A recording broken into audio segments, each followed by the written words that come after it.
Hello everyone and welcome to tonight's live stream. Now the following discussions that myself and some friends will be talking about will contain some major spoilers, so for those who have not yet seen the series, it's probably best you leave this stream now, check out the series for yourselves, and come back on to hear what we think. But for those who haven't seen the series but are not too bothered about hearing the spoilers, well then sit yourselves down as we begin. Enjoy the live stream.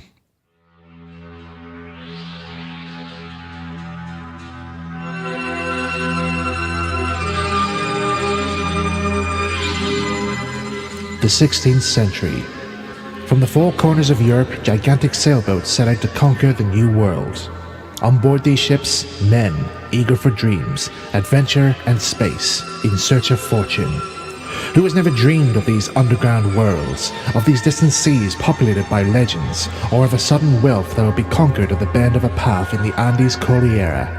Who has never wished to see the sovereign sun guide their steps in the heart of the Inca country towards the riches and the history of the mysterious cities of gold?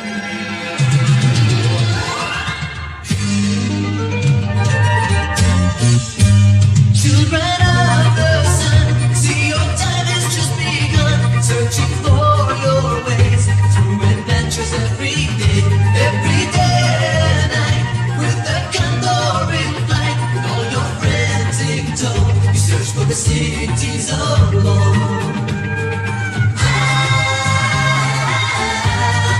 Wishing for the cities of gold.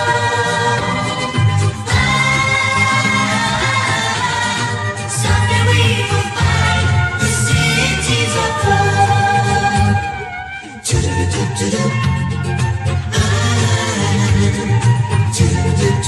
Cities of gold. Cities of gold.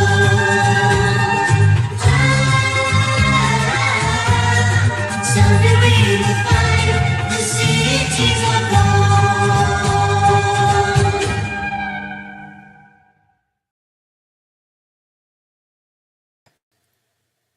Hello everyone and welcome to the Mysterious Cities of Gold live stream. I'm your host Michael White, aka White House Films, and yeah, it's been 40 years since this program has been broadcasted in French television, as well as being broadcasted around the world on various TV broadcasters, platforms, and so forth. So, this live stream was created to help celebrate the launch of Mysterious Cities of Gold, both in France as well as later around the world. So, yeah, that's how I wanted to celebrate. But I'm not going to do this alone here. I've asked for some friends of mine who I've helped to introduce this series to them through many beggings of saying, please tune in to watch this series. But they very kindly decided to take on my offer to check it out, and they are now, like me, devoted fans of the series. So can I please welcome to the live stream my friends Kirsty, otherwise known as Rosie the Cutie. Hi guys!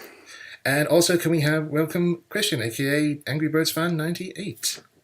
Greetings and salutations. It is I, Christian, otherwise known as AngryBird98, or my music side with Storybird Studios. Go check out my SoundCloud for more.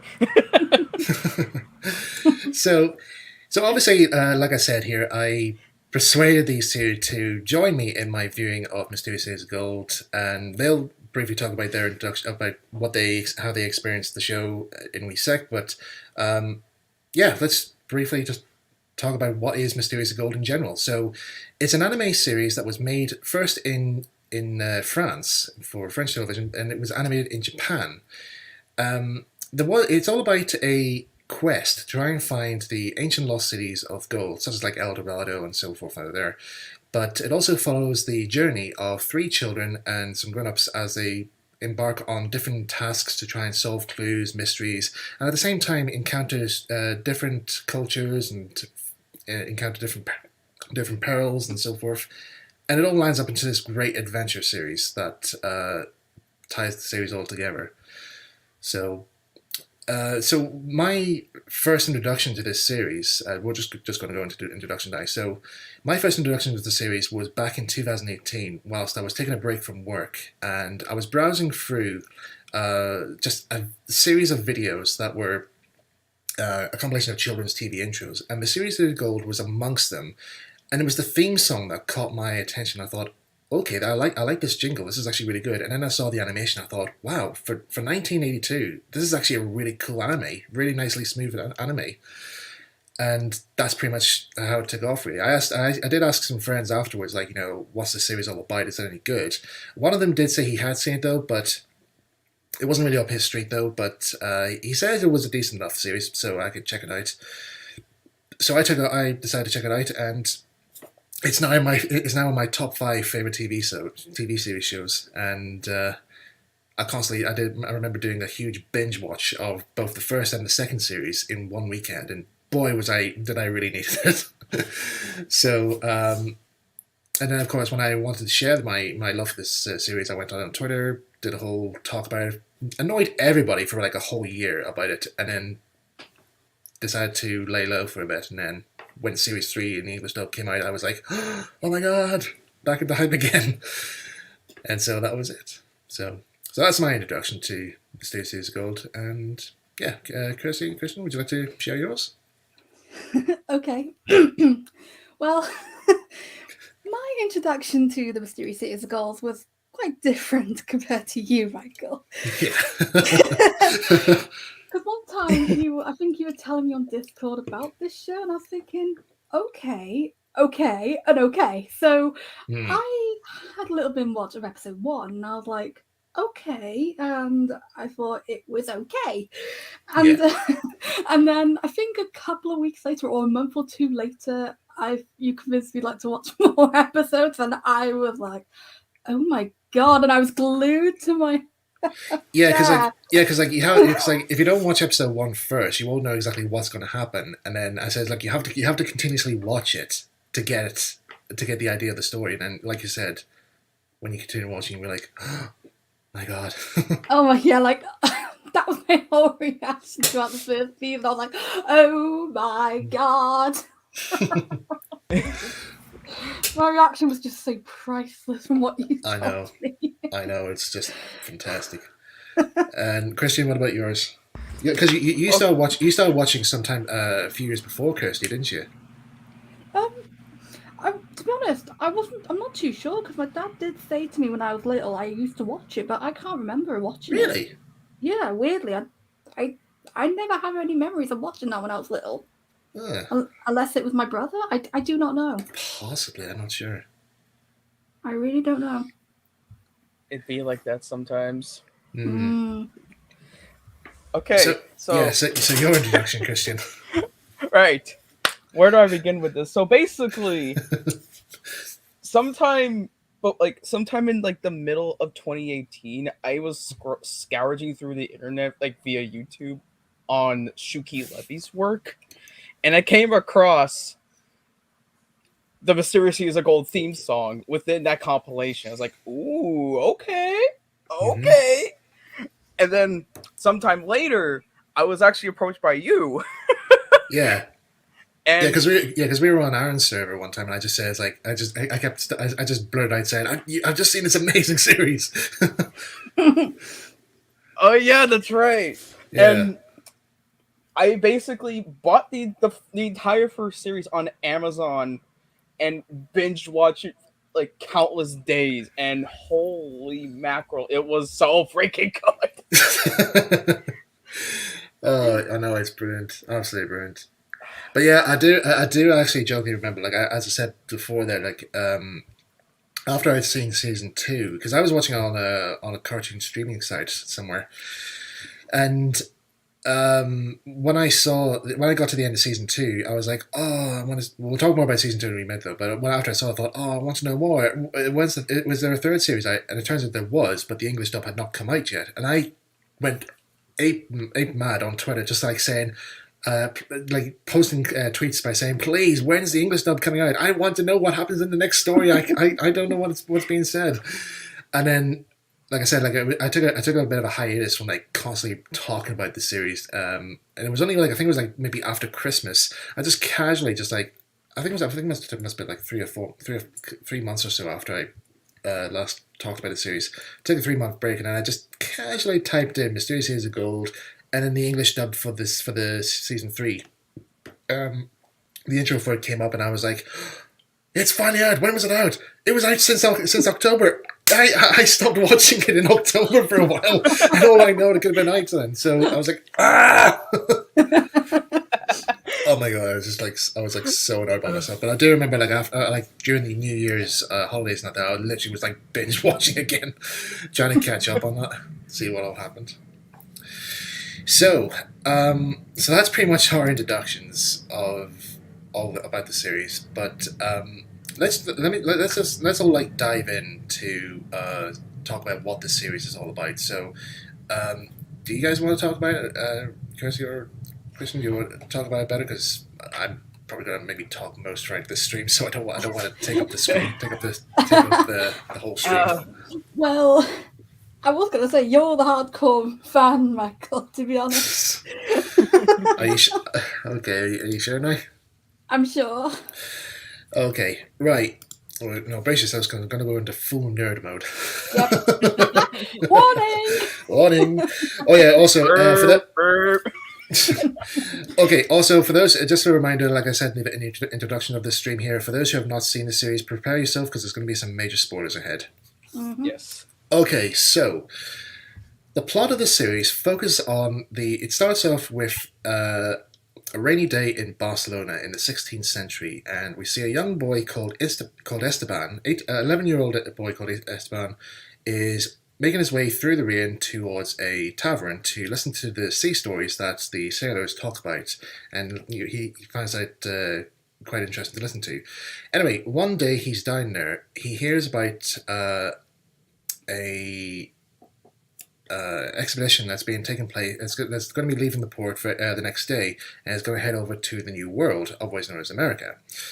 And the expedition is all about the quest to try and find the lost cities of gold. And two sailors called Sancho and Pedro, we'll get to these guys in a minute, are trying to recruit some sailors, but the sailors are not interested. Whilst they're trying to get the recruits up there, some townsfolk come in asking that they're looking for Esteban because Esteban has a special power. Not that you would expect like that to hear in the series, but Esteban has special powers. He is known in Barcelona as the Child of the Sun, which means that he has the power to bring the sun out, and they need him to be present at the launching celebrations to bring out the sun to make sure there's good weather for the expedition is about to launch.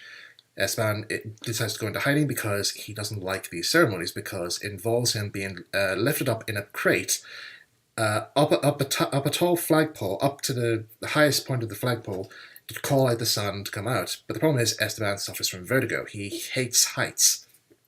And so he tries to go into hiding. The townsfolk go looking for him. All of them leave the tavern except for one man called Mendoza, who knows Esteban is hiding in the tavern, so he calls him out, and the two of them get acquainted with each other, and Esteban inquires about the cities of gold, is it true or not? Mendoza says he's not so sure, until he sees a medallion that Esteban is wearing. Something sparks in his mind, and he says, hang on, is that really you? But then Esteban thinks, oh, he's going to turn me into the townsfolk, and he goes into hiding again.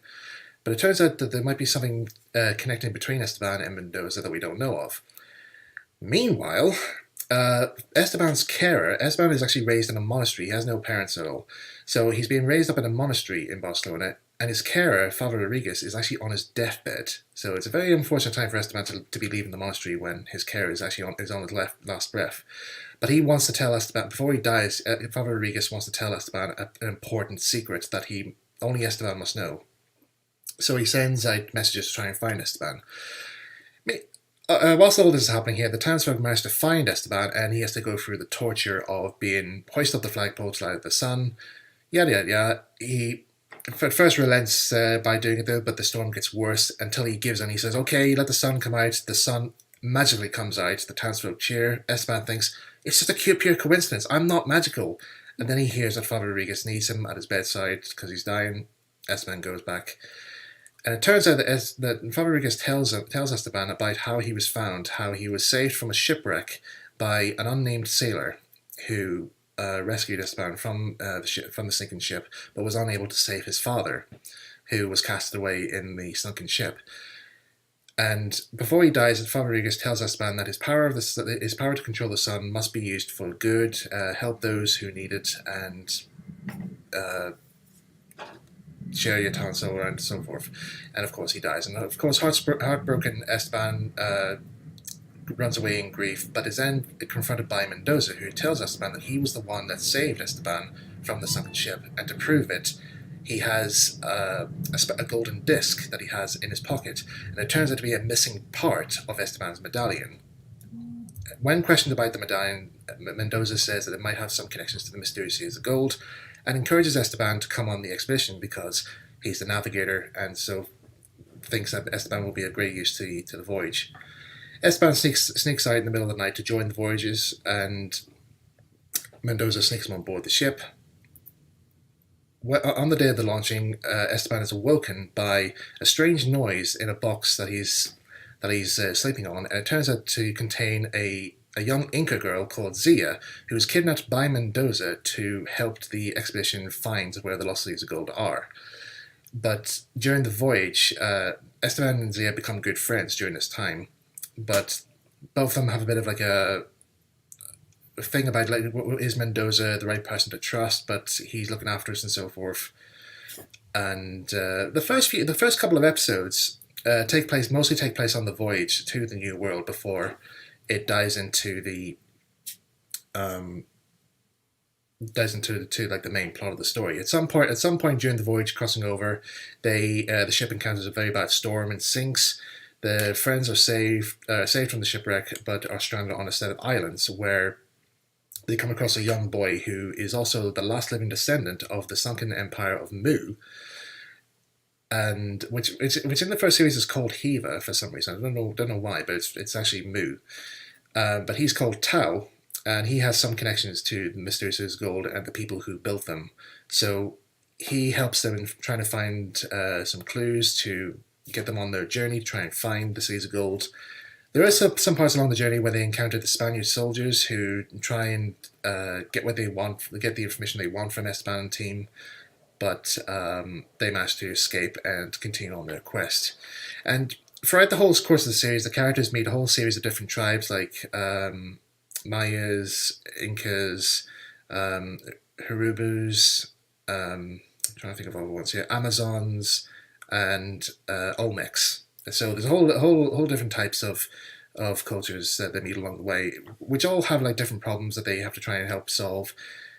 And then we get to the final saga, which we'll talk about briefly. We'll talk about it in a wee minute here, but that's roughly the plot line for the first series of Mysterious Cities of Gold. So I'm trying to keep that as brief as I possibly can. So,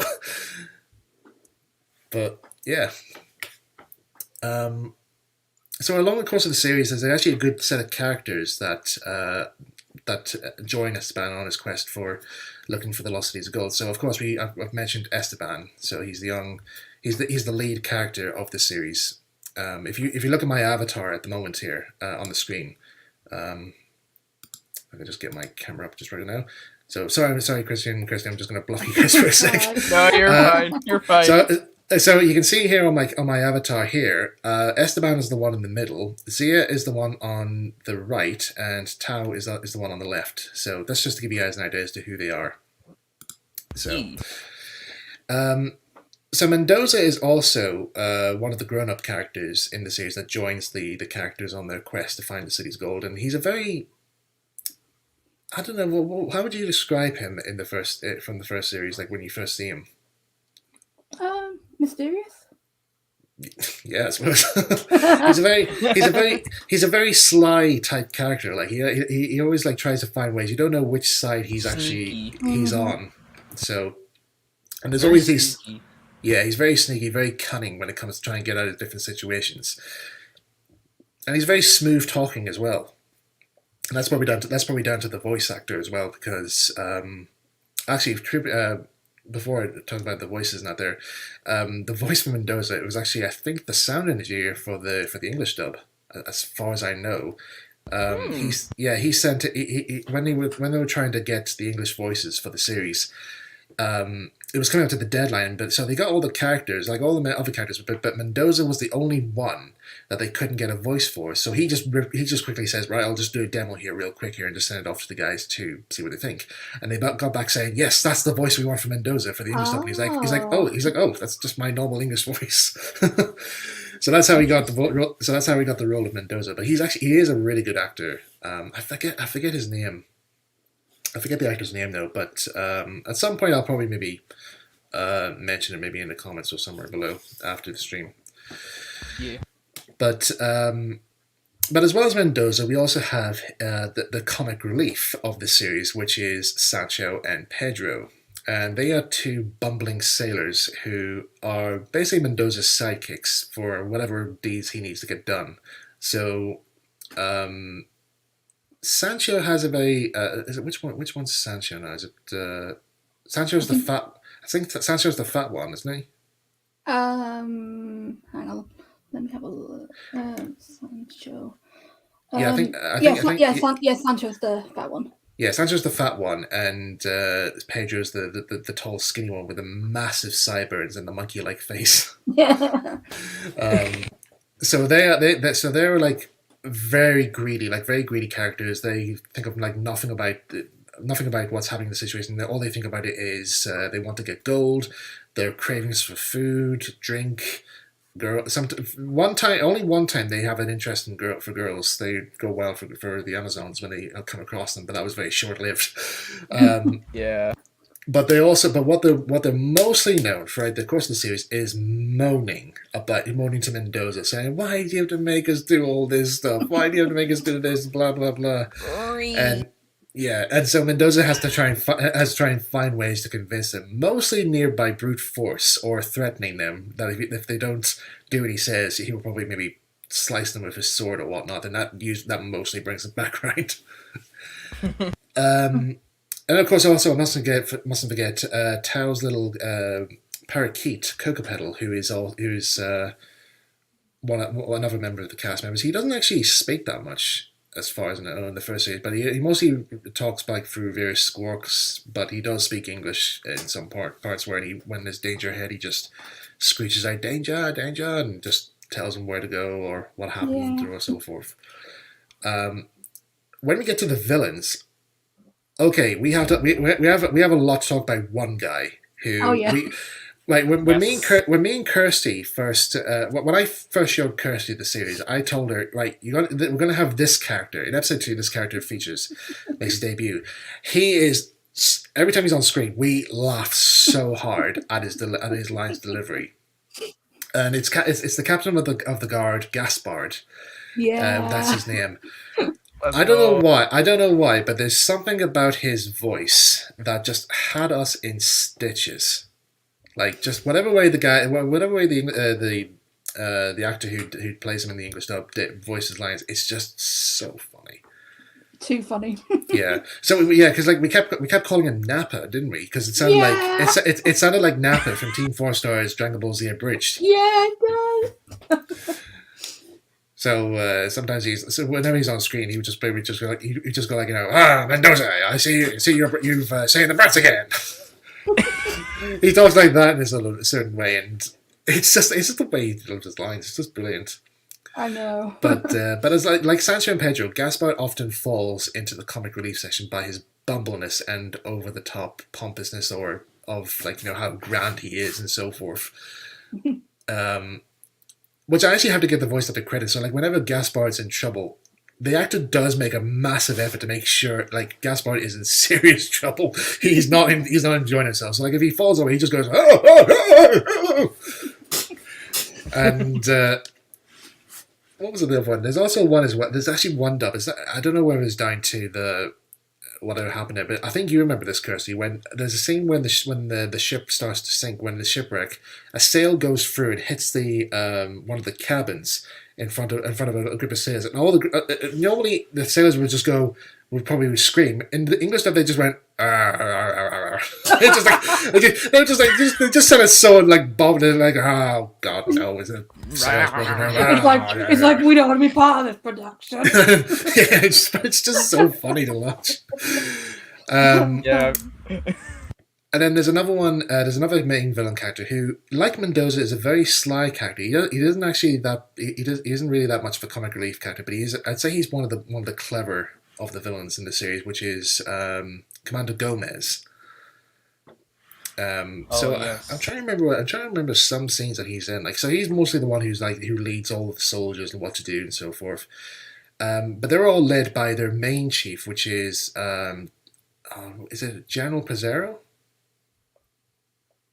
Was he a general, or I can't remember. I thought he was just a captain. Maybe it's Captain Pizarro. So I can't remember. But he doesn't actually appear that much in this series, because I actually thought he was going to be having like a major feature in the last saga, though. But apparently he pretty much left after the halfway mark, I think. Oh. Yeah. So yeah, it's pretty odd that they're.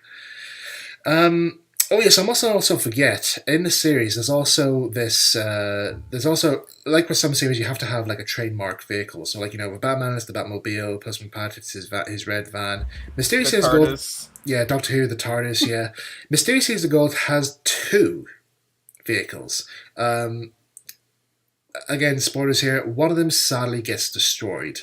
Yeah. During the near the halfway mark of the series, and that is the Solaris, and it's a beautiful vessel boat. If you watch the intro to the stream here, you will see the Solaris appear, and it's a beautiful sailboat which is powered by a complete series of oars and so forth. But it's actually powered by the sun. It's actually powered by it's all solar powered. That's actually why I kind of like about the series. All mechanical machinery out there is all solar powered. Yeah. So it was quite interesting. But there's one part I think it was when during our viewing, Kirsty, that when it got to the stage when the Solaris had to try and find a way of attacking. They were trying to find a way of attacking a galleon that was battering down on them. Mm-hmm. They what was it? I think they hit a switch or something, and it causes the sails to open up. Instead of like the original sail drops down, the solar panel shields come up. A whole set of oars come out from the side, and the whole ship like revs into like overdrive, like just speeds along, overtakes the galleon and so forth. And the guys of the ship, I think Gaspar just said like, I can count over about 40 oars on each side. There must be 1 million men on board. There's no way a ship can move that fast. What is this sorcery? What is this sorcery? They say this. There's a bit of cursing as well for a children's series as well, where they often say like, by the devil's work, what is all this about? But then there's also another hidden feature in the Stellaris as well, where it actually has a secret weapon. So the main sails that gets all the solar power energy from, if I think it's where if Tao moves a certain switch in the cabin, it actually causes the sails to change position, which turns the sails into a kind of like an energy ray gun of some form. So it literally turns the sunlight into a massive source of energy, which literally engulfs the attacking galley to engulf into flames. And it's like, wow, okay, did not expect that.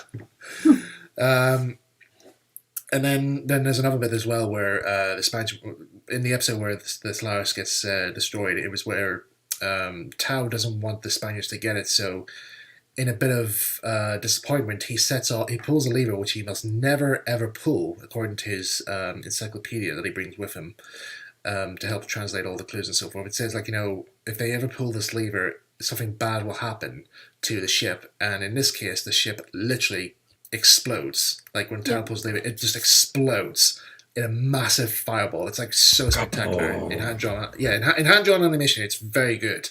Definitely. But thankfully, Tao escapes in I think it was Tao and Zia were on the ship at the time.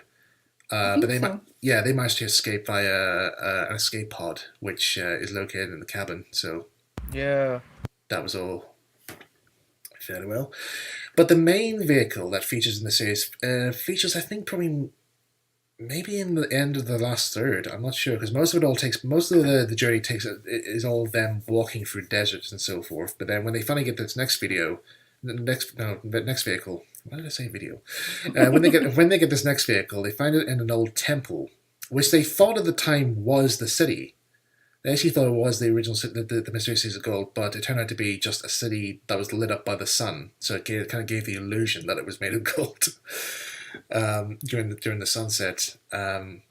Which I think I do remember, Kirsty, when you saw that scene, you were like, "Oh my god, they found the city!" And I was like, "Nope." I remember. And you were like, and then when the sun set there, it suddenly changes when the golden texture of the stone just suddenly changes just to grey stone. Your reaction was like, wait, what? What? And I was like, it's not this. And I just said, it's not the city. And she's like, oh, damn it. It do be like that sometimes. But when the reveal came up, I was like, whoa. Oh yeah. Spoiler ahead. They do find the city in the final act, or the final saga of the series. But yeah, as I said, the next vehicle, the vehicle that they do find in this temple is the Golden Condor, or as they said in the French dub, the Grand Condor. And it's basically like an airplane, literally made to look like a condor, and it's all made entirely out of gold, which is quite cool. Yeah. And like the Solaris, the Condor is also in the theme song. Yeah. So like if you hear the song, like, every day and night with the Condor in flight, with all your friends in tow, sense of seas gold.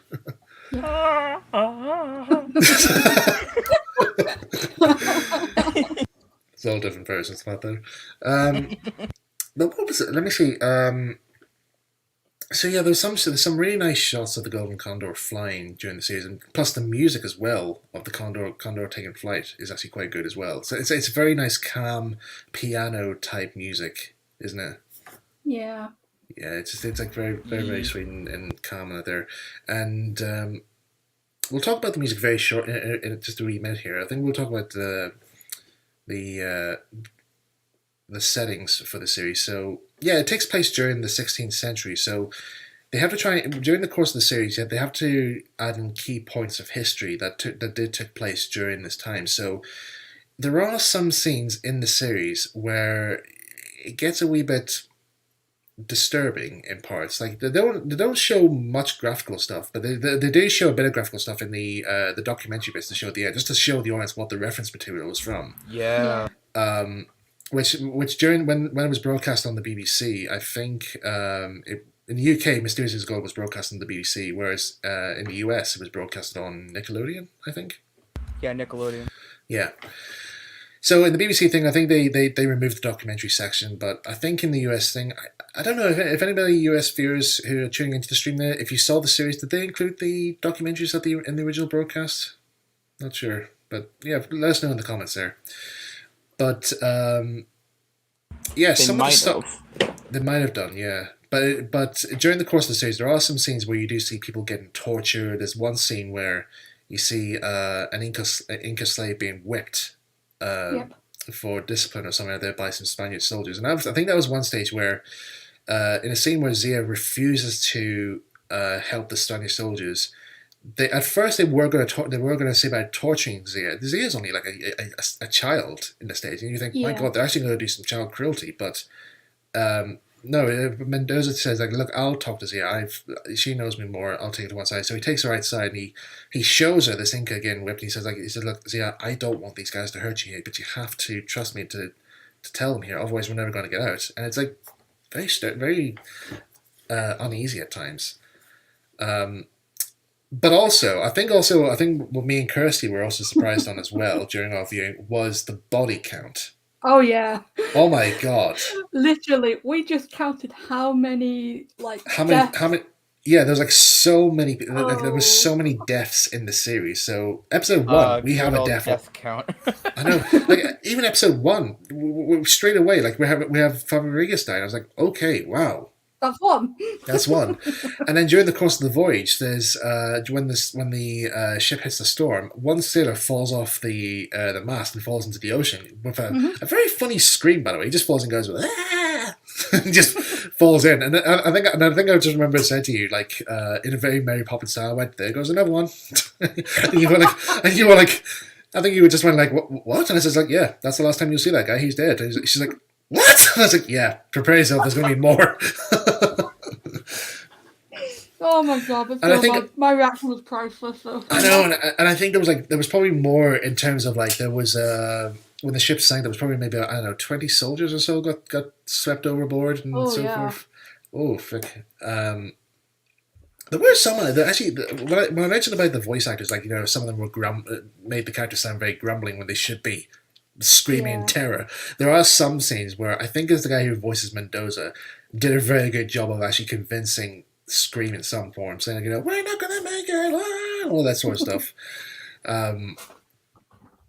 But it definitely was like very convincing. And then during the course of, let me see, I think at one stage when they mentioned Tao, I don't know if Tao's grandfather and father's death was counted, but I suppose I don't know. But yeah, throughout the course of the series, if there's any battle scenes between the natives and the Spaniards and that there, it's like boom, boom, boom, boom, body count rising. It's quite surprising at times. And then, like I said, me and Kirsty would like say, right, there goes another one. And there's another one. There's another one. And Right, another so one. there's body total for this episode, so. My God. And you think how many deaths in total did the series cost? Who knows? But yeah, let's talk about it. With the body count, we're talking about the body count. Let's talk about the final saga. And this is where I might have to bring up this this meme that I found a while back. Let me just see. You used to talk. You and Christian, you and Kirsty briefly talk about your encounter with the last saga. Before we talk about what it's all about. Oh, definitely, yeah. Kirsty, you want to go ahead and start? I guess. Do you want to, Kristen? I'm trying to remember. Well, you were the recent one that saw Kirsty, though, so I think maybe the spotlight's yours. Okay. Don't be nervous. A little bit. Take a deep breath. So it's the last saga of season 1, yeah? Yeah. How can I think? It's been so long since I watched the last saga. I'm gonna have to say there are some good plot twists in the last saga, in my opinion. Mm-hmm. I know that my reaction to, well, spoilers, when they found the first city of gold, I literally went, oh my god, my mouth was dropped. I was like staring at the screen for a good few minutes, but holy crap, to people who have not seen this series yet, you'll be stunned of how gorgeous the animation is for this. For 1982? Yeah. It was 81, 82, yeah. But holy gosh, you'll be surprised. And I think the voice acting is improving more and more. Yeah, because like in the last saga as well. Yeah, because like when you watch the first few episodes, the voice acting is a wee bit wooden. Because as far as I know, from the very start, they had to try and match up with the actual animation that they had because they didn't want to extend it and so forth. So they try to get as much as they possibly can into certain shots out there, which was very common back then. Like if for English dubs, maybe the voice actors had to speak very quickly in order to get all the frames in place. Whereas other times they just sometimes maybe have to improvise. So if there's a shot of another character talking, they can continue on the voice dialogue if need be. But yeah, as the course of the series goes, it does heavily improve when you get to the last saga. Really does improve. And Japan knew what they were doing as well.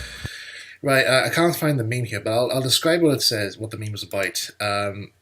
Basically, it has a caption saying, watching the Mysterious Series of Gold, me saying, I hope to God this next part of the series does not feature them wandering around some deserted seas and find nothing, or just find a random clue. Then it says, the Olmec saga starts, and it cuts to a shot of the Hobbit, and or from Lord of the Rings, and it says, "Never have I ever been so wrong." Oh, I know that meme. Hold on, let me go try to find it real quick. Oh, you got it. All right. Oh my gosh! But yeah, like I Right. said, it's such improvements from in the last saga. Yeah. So, whilst Christian is finding that little meme caption. I found it. Oh, good. Oh, that's good. It's, All right, check DMs. okay, I'm just going to get to that now. Right.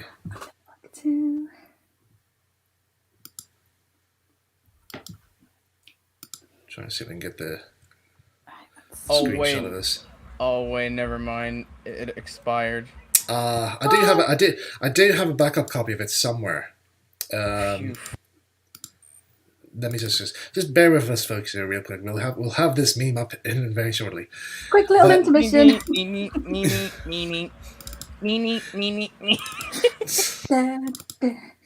Find out on the next episode of the Mysterious Cities of Gold. To be continued. Right now. Yeah. I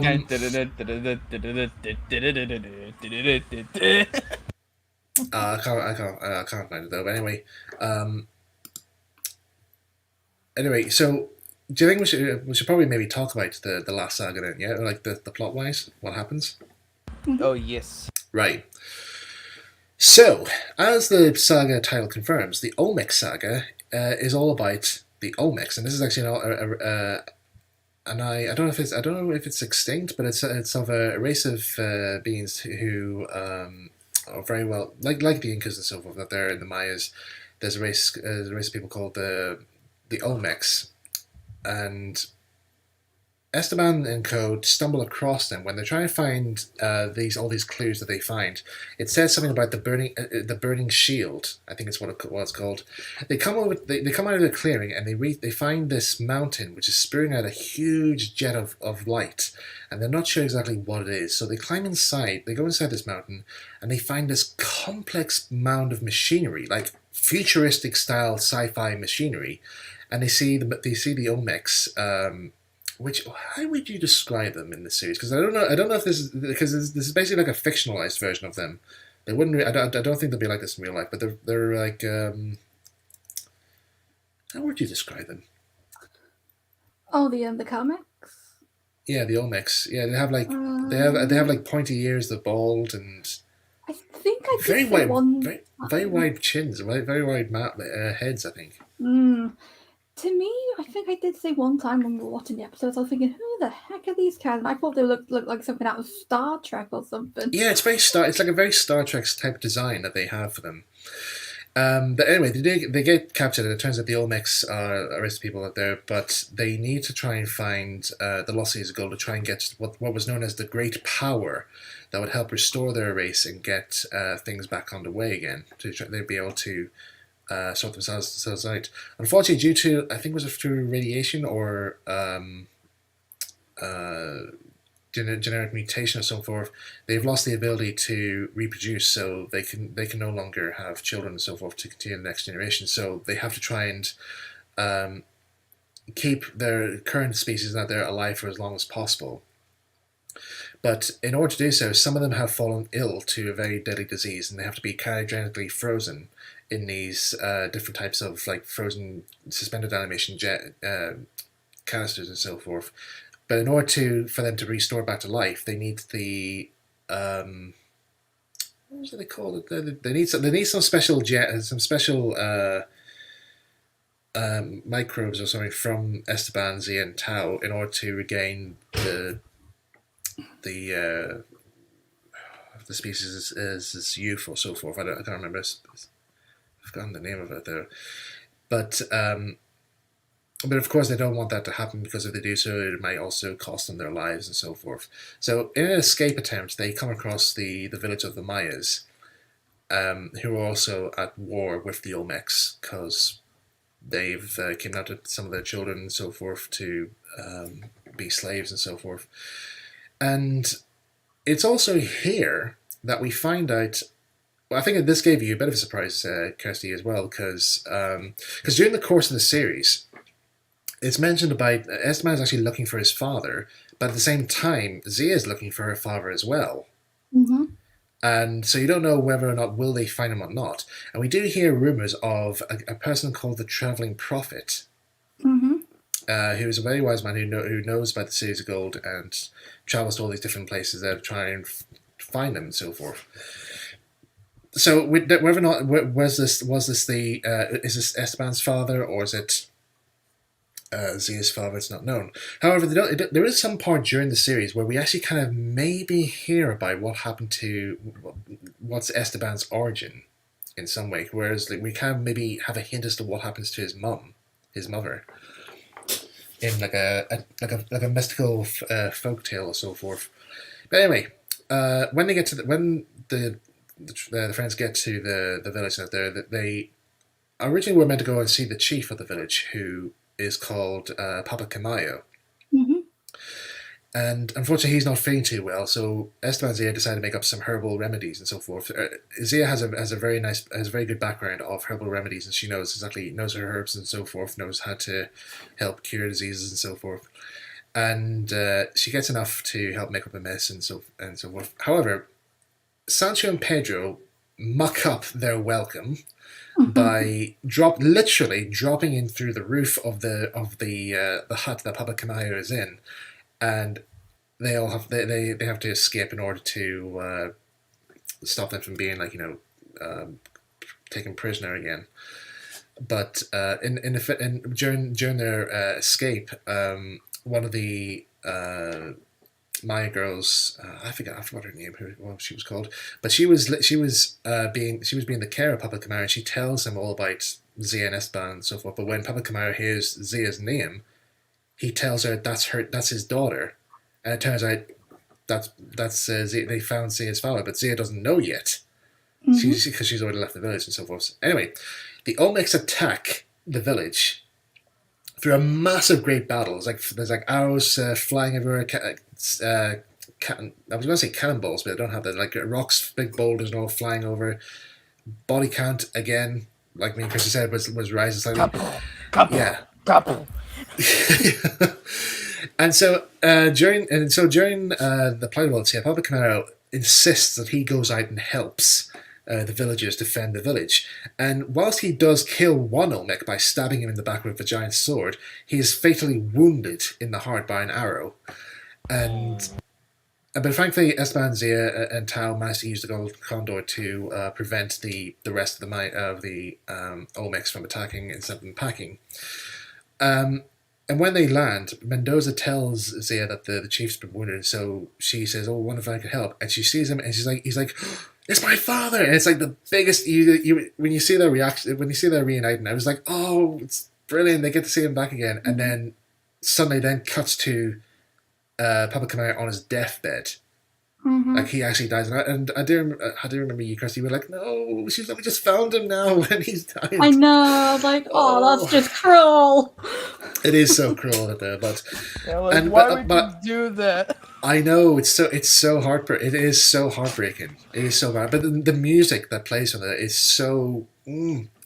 But before during his dying breath, like with Father Rodriguez telling Esteban how he was found, in his dying words, Papa Camayo tells Zia about how he got on when she was kidnapped by Pizarro's soldiers, and before he dies, he tells her where the Cities of Gold are actually located, and of course, like in traditional fashion, he dies. And what actually did got me surprised was the detail they used for Papa Camayo.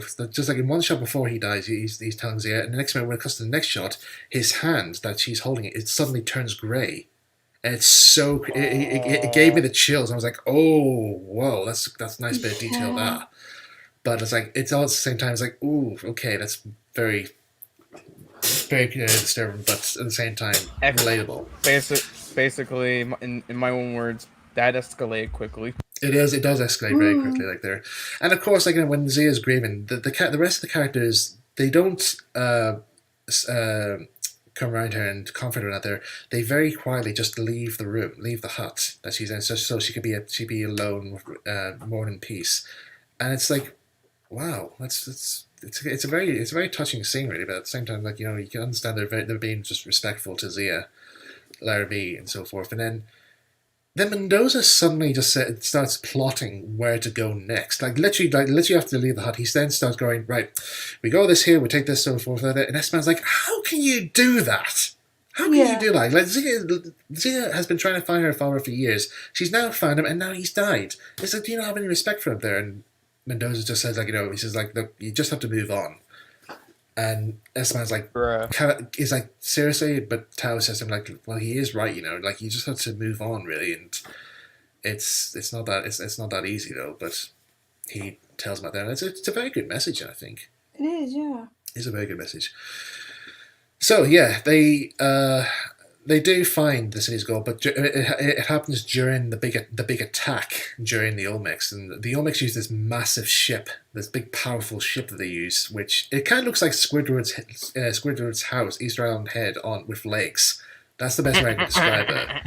And it's fine for and it lets off this big giant jet of energy, like a huge Dalek gun.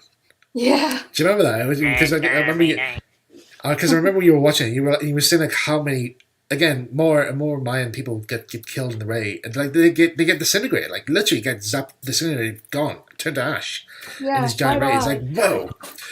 And of course, Gaspard is involved in this. He comes back during the course of the series. We think that at some point he got killed at some point. Which part of it was? I think it was it was halfway through somewhere. It was halfway through. Yeah, you think he gets killed during a rock slide or something. Which again, that was actually his the rock slide, yes. That he committed that he caused by accident. Because he was trying to blast his way through a cliff face that these villages are blocked up with stones, and he uses all this gunpowder, and the explosion was so powerful that it caused the rock face to collapse beneath his feet and took all his soldiers away, as well as carrying himself and Commander Gomez away as well.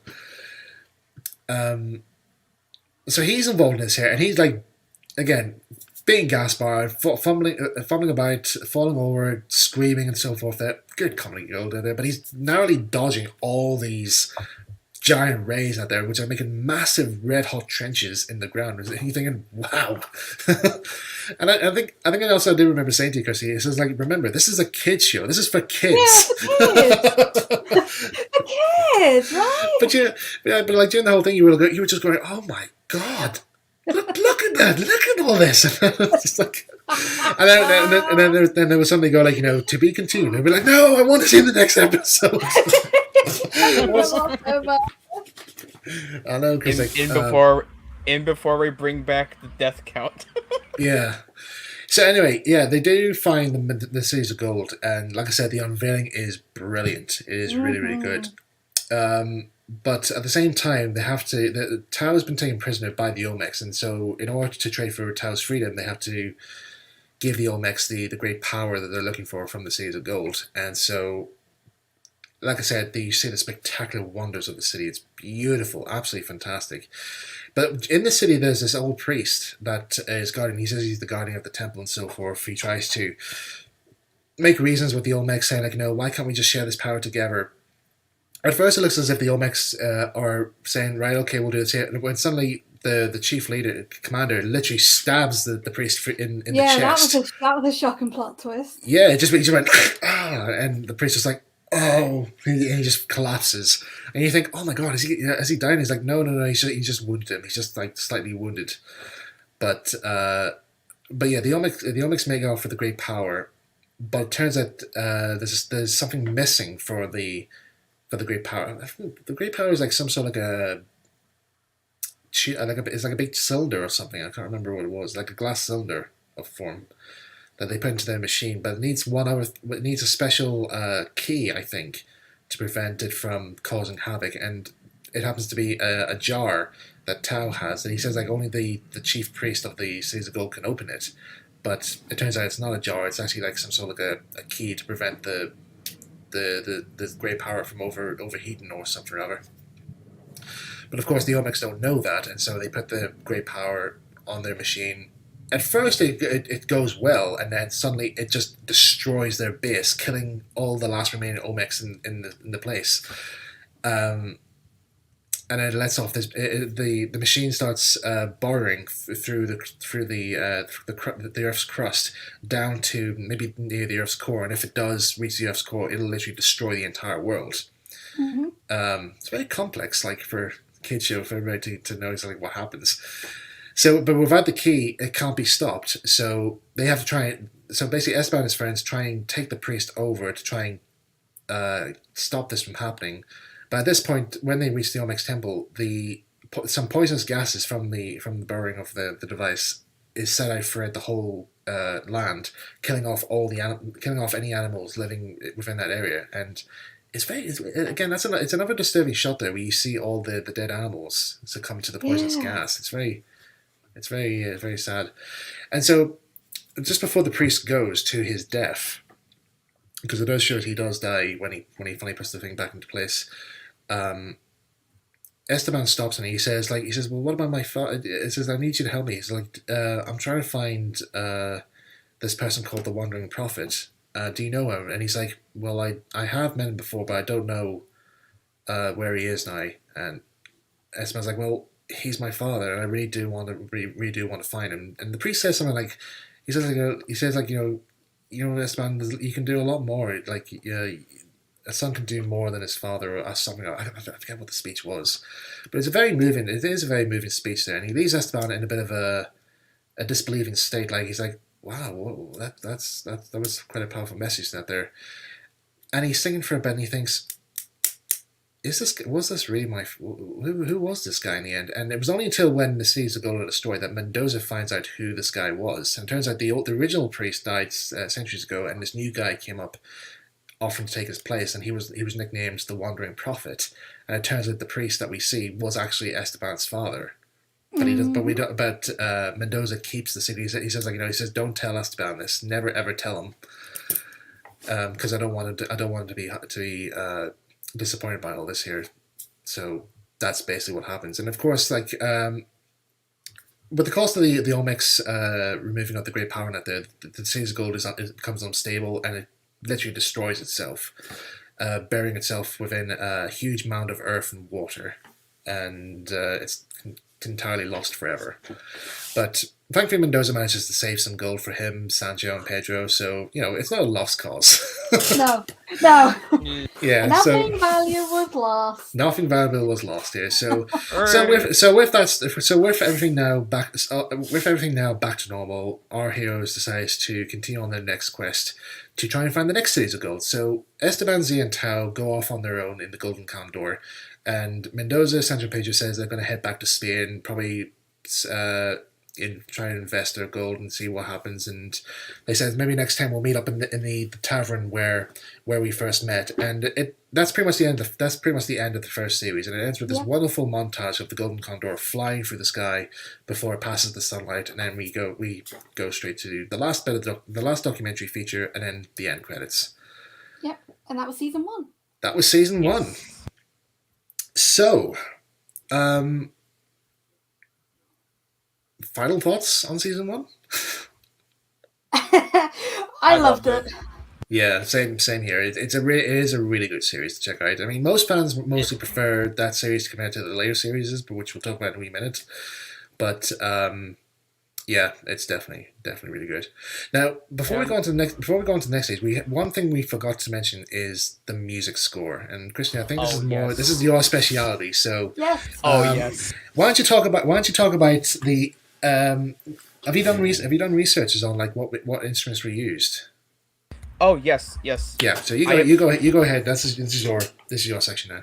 Yep. Okay, so according to a friend of mine, well, not really a friend of mine, but someone that I know of in a server.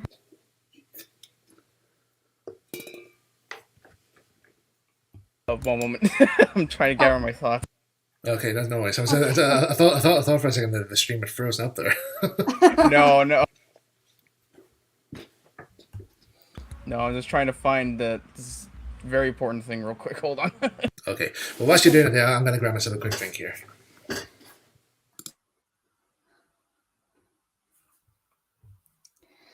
So, to the remaining people watching the stream, how are you all doing? I hope you are having a good evening, morning, afternoon. Quick intermission. Aha! I found it. Oh, great. Well, Michael's Okay. just gone to get a drink, so we'll wait until he comes back. I just hold the mic for a bit. So yeah, how is everyone doing in the stream? Doing good, I hope.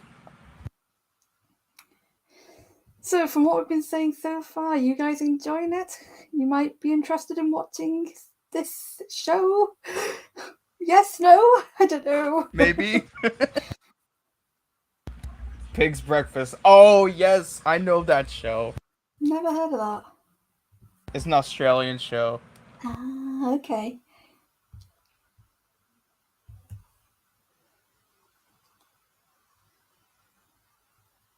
But yeah, before I get into the topic of the music side of the show, I will say the first series is a classic. It is a genuine classic. Yes. I would recommend it Season again. 1 is a classic. I would definitely recommend it to newcomers.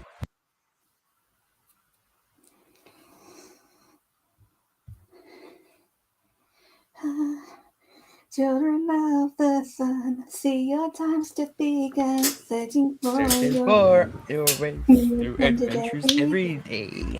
Every day and night, with the condor and flight, with all your friends in tow, search for the cities of gold.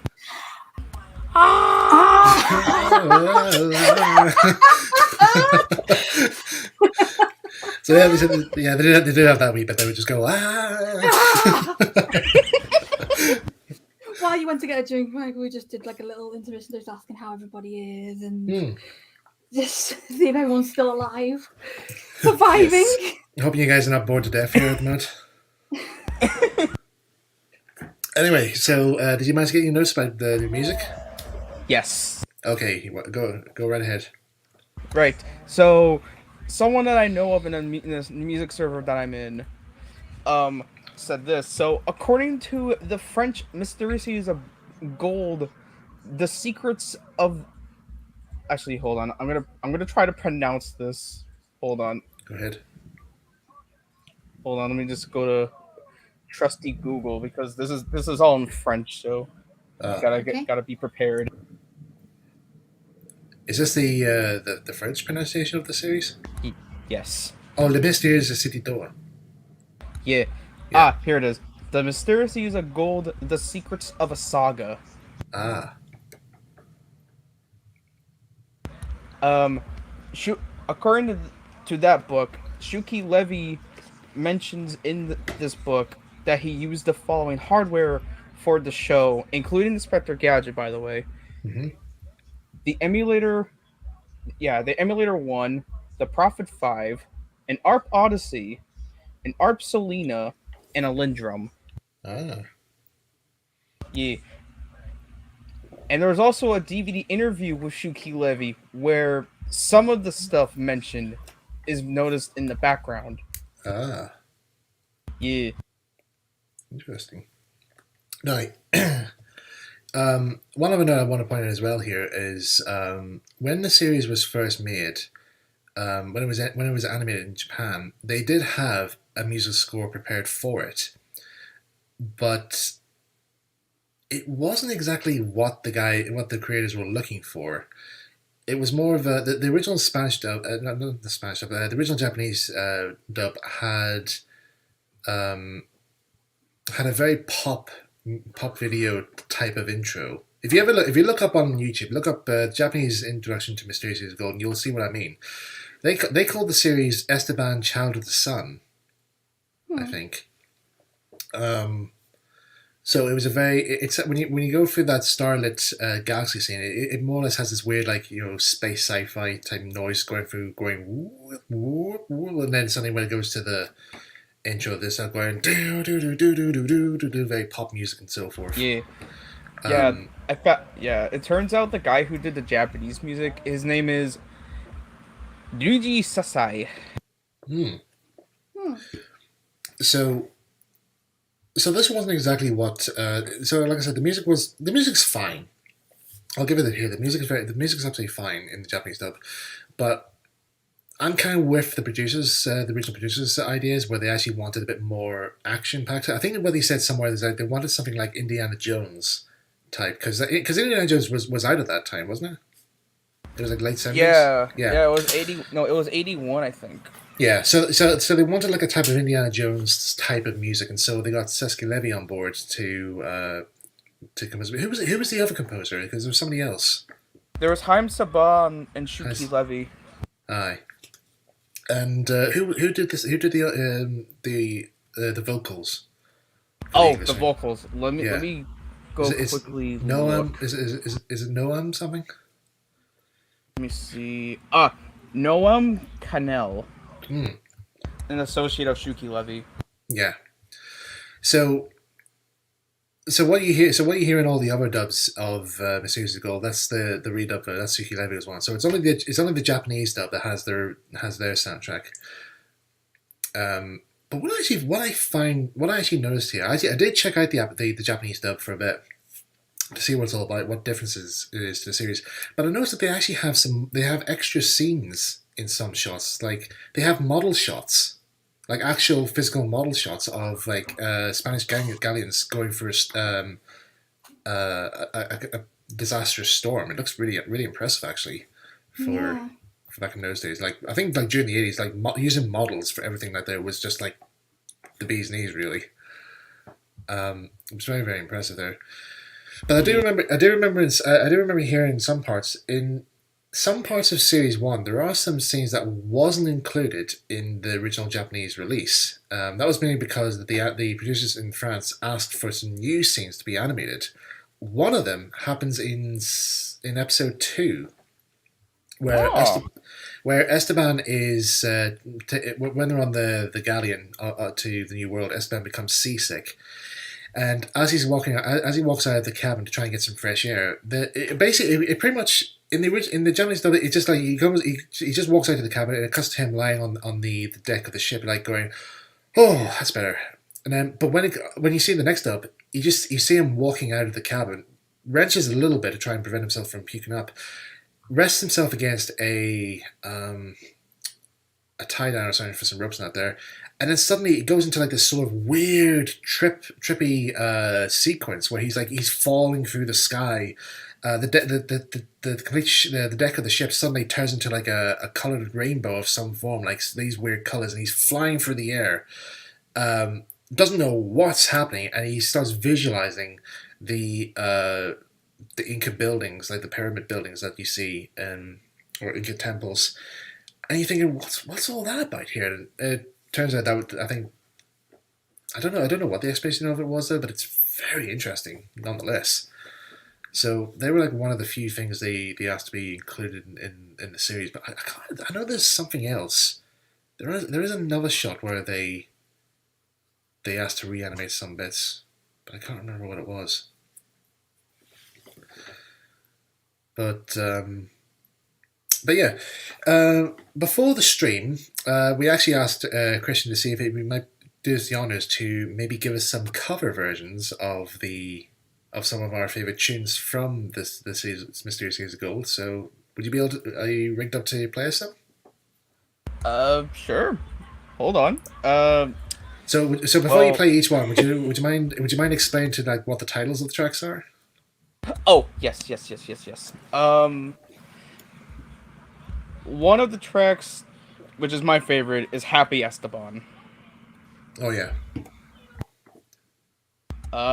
The other one is, let me think.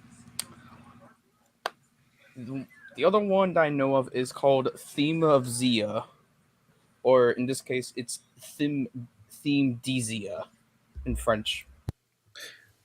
What's that other one? It was there was Tao the Inventor. That was my favorite one. Oh yes, that's also a good one. Yeah, like that was fire. Yeah, when Tao was first introduced into the series, like at first he's like portrayed. He appears he appears wearing this creepy looking mask, of a winged serpent, and everybody doesn't know who he is. But then when we find out who he is at the end of the episode, he has the mask off, and when he walks in through the door, this wonderful music score comes through, and I was like, yeah, I love this tune. Oh yes. So, you ready to play some samples? Yes. Right, Although, let's go. just bear in mind these are unfinished, so I didn't have enough time to finish them. But Okay, no you'll, worries. yeah. Let me just go grab a few. Okay, So here's two of them that I prepare for the stream. look forward to this. Yeah, just give me a sec. Just gotta go change my microphone. Mm-hmm. Hopefully you can hear this fine, by the way. Okay.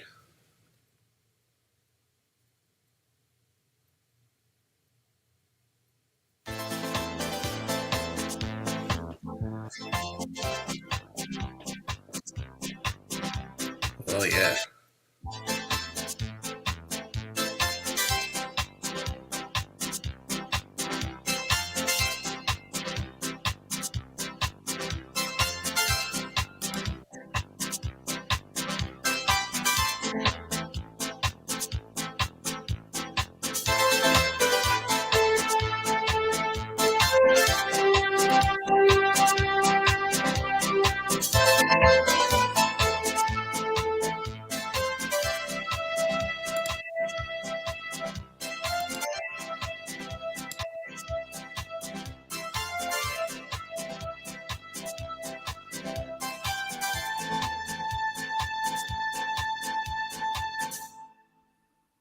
Awesome. Oh, nice. That's a pure awesome. Oh, this is my favorite one.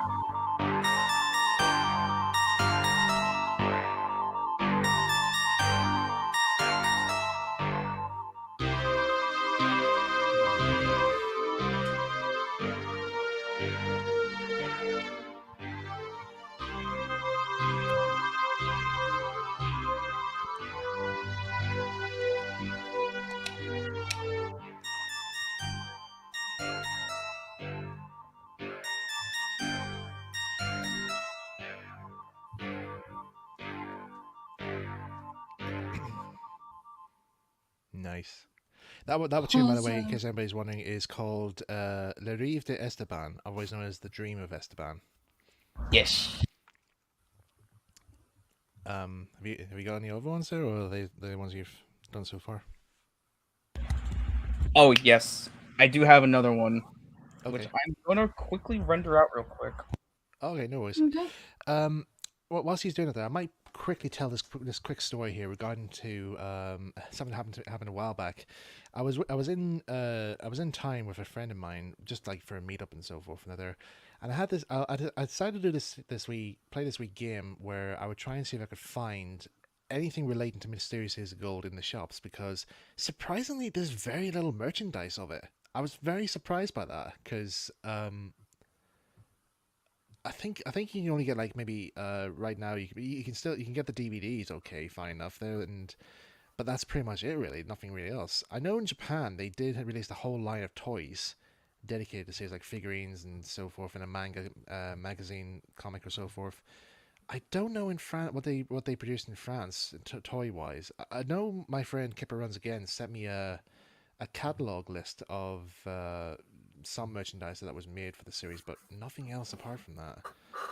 But anyway, um, I was having a look in HMV one during this trip here, and I thought, I wonder if I wonder if the DVDs of Mysterious Gold is actually in the kids section here. So how do we look around? I thought, okay, is it here? It's here. Maybe season 2. Nope, nothing's here. Nothing at all. There's other animes like Dragon Ball and so forth, but not Mysterious Years of Gold. Oddly enough. And so I thought, okay, fair dues. So I went upstairs to the upper level where the music section all is to meet up with my friend. She was busy going through like CDs and so forth, soundtracks and there. And I went over to a section of LPs. They had like all these different LPs for soundtracks, and I thought, I wonder if it's possible, if they actually if they actually had the soundtrack from Cities of Gold, because they did release some of the mastered soundtracks from the series on like vinyl and CD. Some of them has been recomposed by another composer, as far as I know. But yeah, as far as I know, the original masters, apart from a small handful, has been saved and has been digitally converted. So I was looking at HMV so I could find it here, and sure enough, didn't I not find an LP of Les Mystères de Cité d'Or, the original soundtrack on LP, and I was like, yes.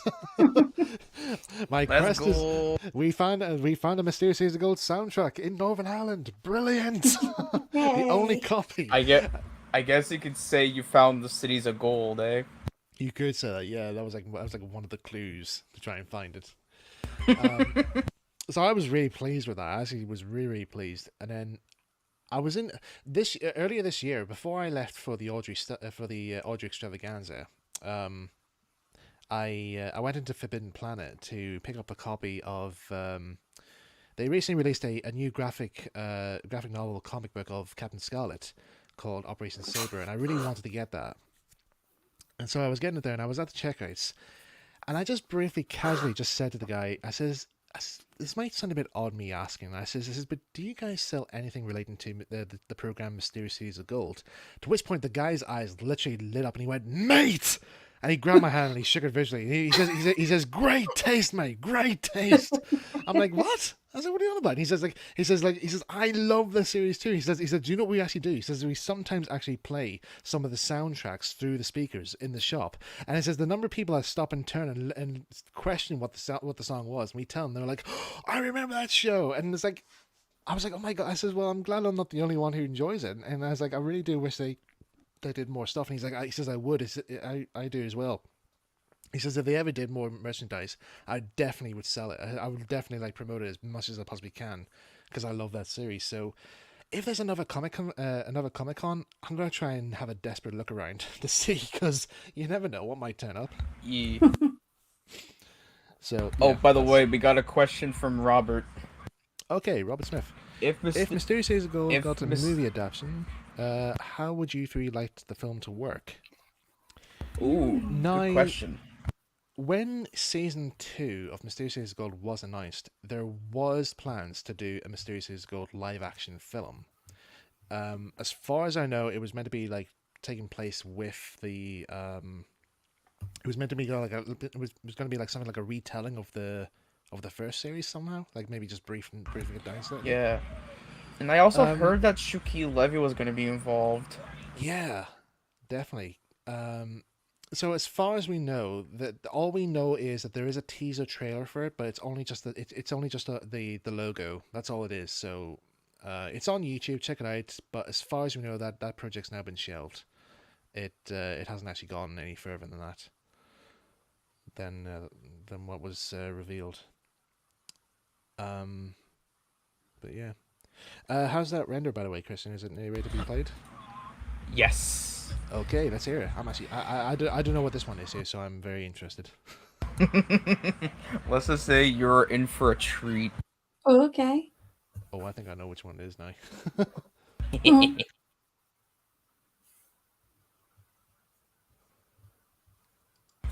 Hold on, let me just go.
Well done, Christian. That's very good. Why, thank you. That's very good. In case anybody doesn't know, that tune that Christian very kindly played for us is the theme to Zia, otherwise known as Zia's theme song, and that's a cover version of the album version. Yes. Yeah, because when the Cities of Gold soundtrack came out, it was there's actually some tunes in it that you don't actually hear in the series. So Zia's theme was one of them because it was because it had song lyrics to it, didn't it? Yeah, it did. Yeah. Yeah, it has song lyrics to it. There's one for Tao. Same with Tao. Yeah, and same one with for Tao. Esteban. Yeah, Esteban's one doesn't actually have any lyrics though, but it does have like a choir tune in there. But it is often used during the course of the series sometimes. But there is one soundtrack. There is one tune in the soundtrack which is only heard once in one episode. Like it's only heard in one episode, and it's called Tao's Adventure. And Yes, it's a bit of a how would you describe it, Christian? There's a lot of drum beats. It's like a jungle beat, really. That's basically what it sounds like. yeah, it sounds like something from Donkey Kong Country. Yeah, it does something about it. It just goes like dun dun dun dun dun dun dun dun dun dun dun. Yeah, something like that. There, it's really good. Very very catchy. it's slap. Yeah, definitely. I agree with Robert there. It's definitely the tunes definitely slap. Sorry, Chris, I forgot to ask you. What was your? Can you remember your favorite music from the series? Wait, what? Oh, mine or Kirsty?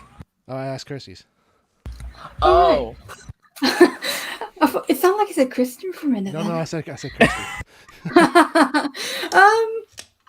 I can't remember what the theme is called. Well, actually, there's two. One is the scene with the not spoilers from season 1, the golden butterflies. Oh, Send Elmo's Fire. I think that's what it's called, and the final music that was used in the last shot of the last season episode. I meant. I can't remember what that is called either. It's just so epic, and oh, I loved it. Yeah, definitely. But yeah, without a doubt, like the one thing, definitely in terms of like, as well as the story and the characters that the music score for Mysterious Cities of Gold is just amazing. Really, if you haven't heard it, please check it out. There is a fan base online that actually has done cover versions of the theme songs and the tunes throughout the series. Definitely will check it out. I might leave a link to it at in the description of this live stream for you guys to check out. But yeah, it's definitely worth listening to. And if you can, do also try and get a copy of the original soundtrack as well, either on CD or LP or digital download as well, because I think it's on digital download as well. You might be able to find it on YouTube as well. I think it's been uploaded to YouTube. oh yes. One other thing before we finish off with series 1 here is that in terms of the music and that there, the Tao the Inventor tune, that was actually one that it was one of the tunes that didn't make it into it didn't get saved to its master copy.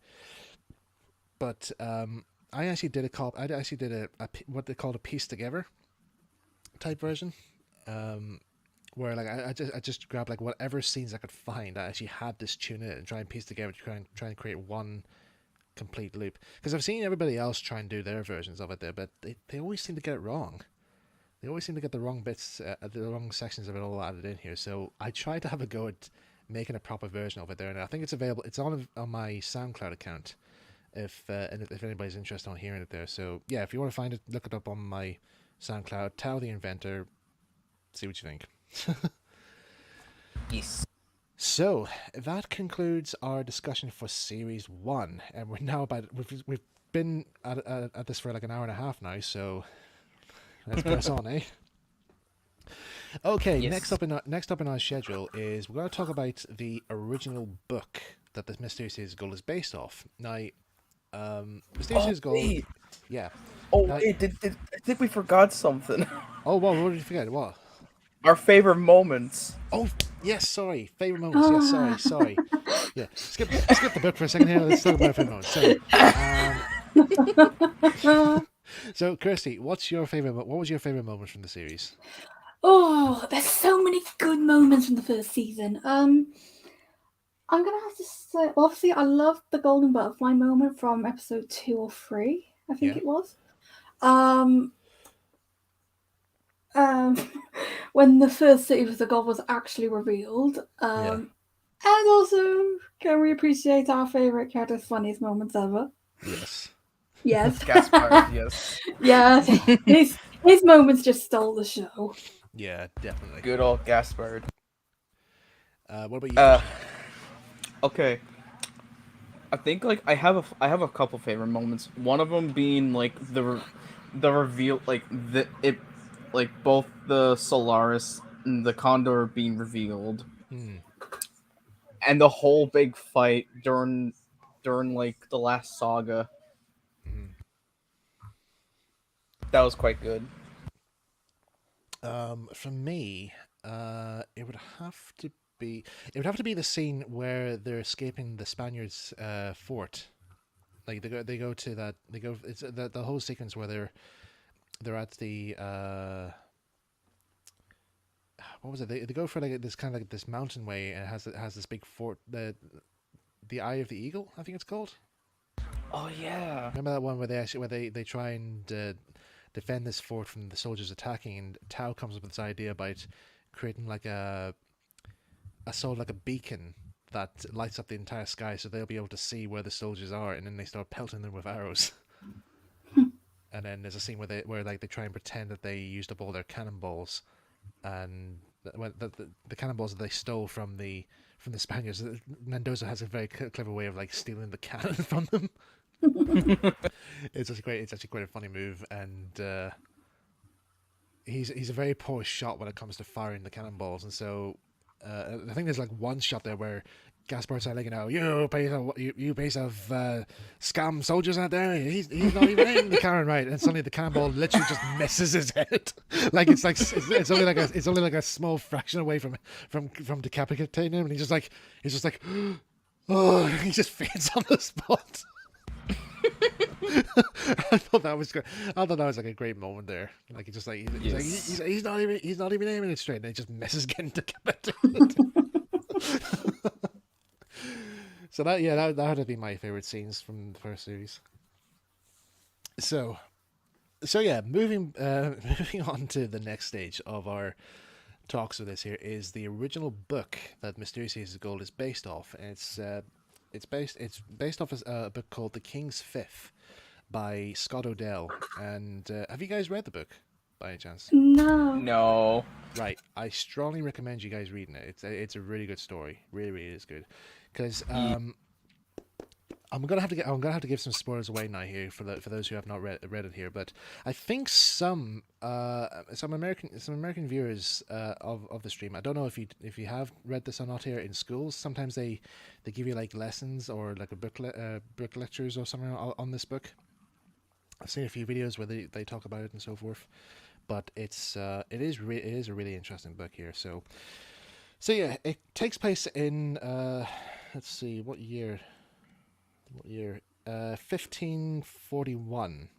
The story takes place in. So it goes back and forth in terms of story plot wise. So it takes us. It starts off with us in the present, and then it goes into the past as to like through flashbacks, and the characters that feature out there do share the same names as featured in the TV series, except there are some characters who were only made specifically for the TV series and the TV series only. So, for example, the main character in The King's Fifth is, of course, Esteban, but he's not how you think he is in the book. Esteban is 17 years old, and he's a skilled map maker.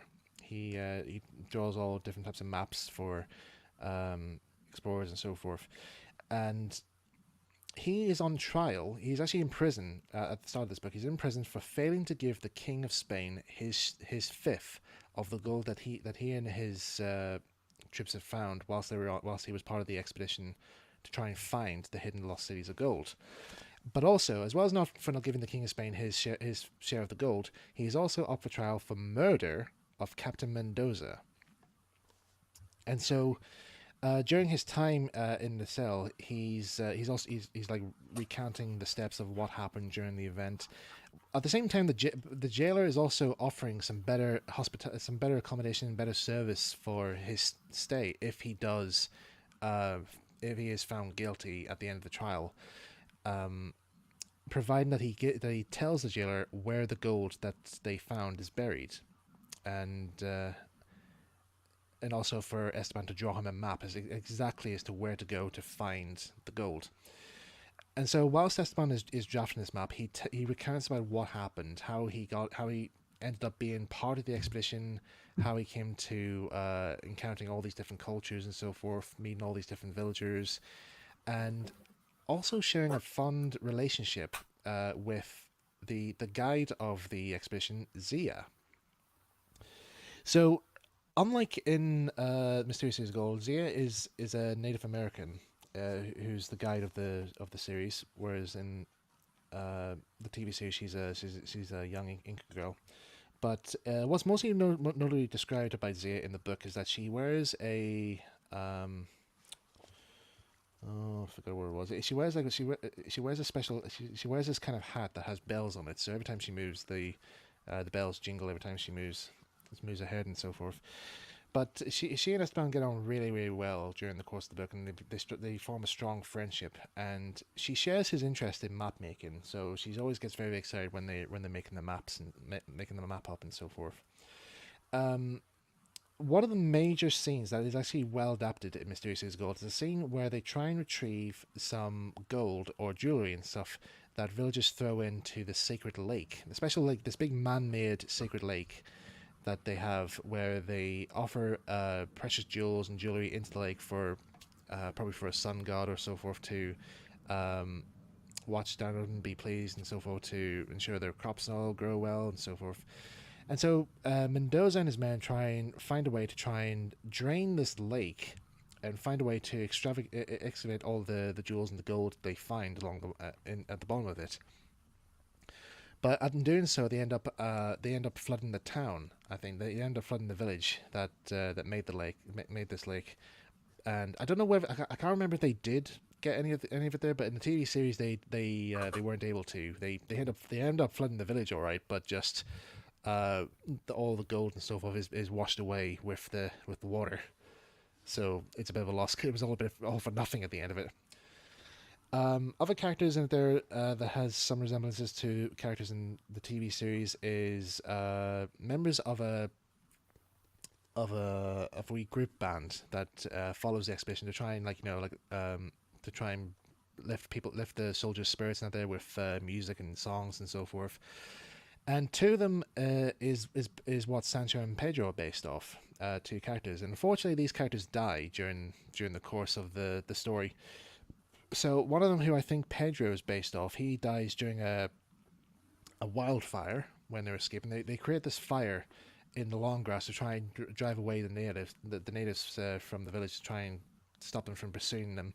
And unfortunately, this character who Pedro is based off gotten caught in the fire and burnt to death. So. You think the TV series had it worse of showing death counts? There's another scene where they actually have there's a bit of like a small battle between a village and so forth. At the end of the book, it says the character that Sancho is based off, he dies whilst raiding the village somehow. But anyway, how Mendoza dies. He dies when his guard dog. He's trying to train his guard dog to be more fierce and gruesome out there. Dog takes offense to his master's training, and jumps on him and rips his throat out, killing him in the process. And so, with that done, the dog refuses to move afterwards because Mendoza was his master, and he has to stay by his master's side for the rest of the thing. So, yeah, that's the dog's departure from the series. So yeah, Mendoza's buried, and Esteban takes over the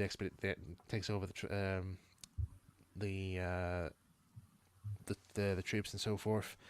And during the course of the book, it says that he's not actually that fussed about gold. He doesn't actually have any special fondness for it here. But at one stage, he does find a gold nugget whilst he's probably washing his brushes in a stream or so forth.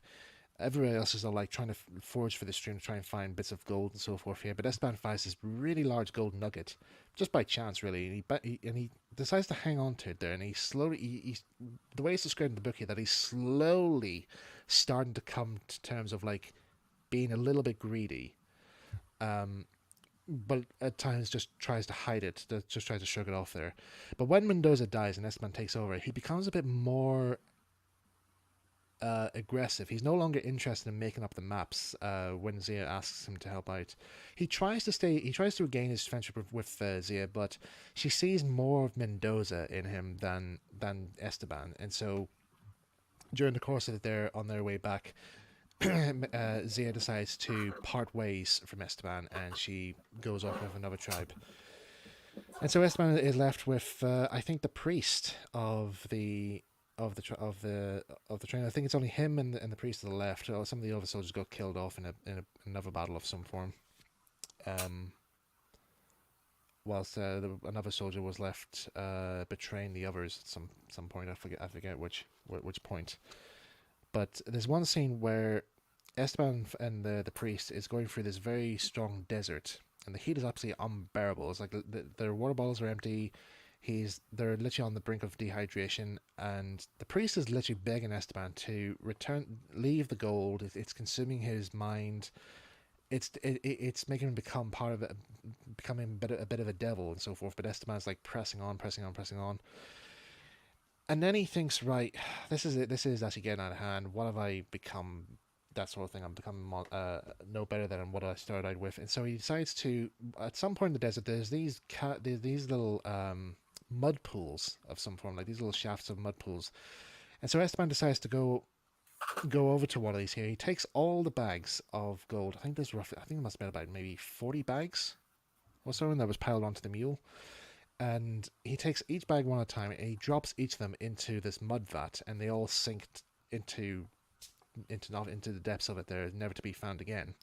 And when Esteban goes back to tell the priest what he's done, the priest has died from the heat, and so he buries him in the desert, and then tries to find salvation, which he does in the end, and brings us up to the current day, where we find let's say it goes back and forth, where Esteban's brought up before the court, recounts all the stuff about what happened and so forth, and then the final part, we find out that Zia is now part of the courtroom as a witness to explain about all what happened and so forth, and she begs for Esteban to be freed.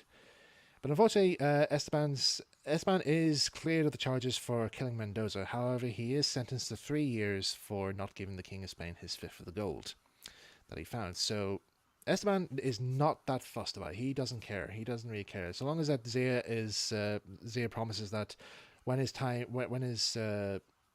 sentence is done and he's out of prison, that they will meet up again, and I don't know, probably get married or something. I don't know. But that's how it ends. It ends very happily, though. However, it does have one bit of a funny bit in the end, where Esteban gives the jailer the map that he makes, and he marks out exactly where the gold is. He tells him where the gold is, where it's buried. The jailer is literally overwhelmed. He's like, "Yes, finally, gold's all mine." And Esteban's like saying, "Well, it's gonna be." He says, the only problem is, though, he says, "I don't know which vat I dropped the gold into." And it says, I don't even know how deep the vats are. And the jailer is not paying attention. He says, "Oh, I'll find out somehow. The gold is mine. All that gold, lovely gold." And Esteban's like, "That poor fool. And that's how the book ends. So it is a very good book. I would strongly recommend reading it. You will find some connections to the TV series in there. But yeah, it is heavily different to what you see in the TV series. So like Tau, Cocopel, the Golden Condor, the medallions that Esteban and Zia wear, they have no connection at all to the King's Fifth. No connection at all whatsoever. Apart from that one scene about the lake and all I told you about, that's all mentioned in the book. But oddly enough, actually, the French translated version of the King's Fifth, they don't call it the King's Fifth. Do you know what they call it? What? What? Les Mystères de Cité d'Or, the mysterious cities of gold. Oh, Let's go! So like yeah, the English print of the King's Fifth shows like a picture of a map, and an illustration of some Spanish soldiers out there on a expedition out there. Whereas in the French version, it just shows a galleon out at sea in the middle of the night, and you have the logo of Mysterious Seas of Gold on it. So it's actually really it looks pretty awesome. But I know Scott O'Dell did another book called Zia, but I don't know if that has any connection to Seas of Gold or not, though. But maybe just because it has a character called Zia, I don't know. But I haven't really read the book, so I wouldn't really confirm that or not. But yeah, if any of you guys see the King's Fifth in your public library, do check it out. It is actually a really good book to read. Also, there is an audiobook version as well. There was one on Audible some time ago. I have downloaded it here and I've listened to it a few times. It's very, very good. Very well narrated. I forget the narrator who did it here, but it is very, very well done here. So, but if you do come across an audiobook version of The King's Fifth on Audible or on an audiobook website out there, yeah, do check it out. Do get it downloaded and listen to it there. It's very, very good. So, Mysterious Seas of Gold ended its broadcast, the original broadcast, in 1983, and fans it did went down very well with fans out there. In fact, even when it was broadcast on the BBC, presenter of the Broom Cupboard, as it was known for children's BBC at the time, Philip Schofield, was known to be a bit of a fan of it. And if you look on YouTube, there's a clip of him singing the theme song for the last episode of the series. And would you believe it? It's actually a DVD feature on the box set for Series 1. I don't know if Philip Schofield knows this or not, but yeah, he's now a DVD feature on the Mysterious Seas of Gold box set for Series 1. Hey. So, with Series 1 now being broadcasted, fans were now starting to wonder what will happen next for the characters. Do they find the next Series of Gold or not? So, as far as we know, there hadn't been any word. And then, I think it was in 2001 or 2003, a series was made which was described to be a sequel to Mysterious Seas of Gold. It had Esteban Zia, the Lost Seas of Gold in it, but it was very different. A very, very different series altogether. The creators, I forget what was probably said in the interview when I looked up online, but it said that the creators of the show stated this was a genuine sequel. They wanted this to be a sequel to the Series of Gold, but with some tie-ins to the King's Fifth. So like I said, the series was called Esteban Zia and the Lost Seas of Gold, and it's basically just like a basic retelling of the King's Fifth, really, with a bit of a few twisted bits here and there. So, Esteban Zia look very different to what you expect them to look like. They are, of course, they're the age that they are in the book. Esteban's 17 years old. He wears a cape for some reason. Oh. I don't know why. Esteban looks more like a Roman than a Spaniard map drafter. Zia, she looks okay. She looks decent enough in her outfit and so forth.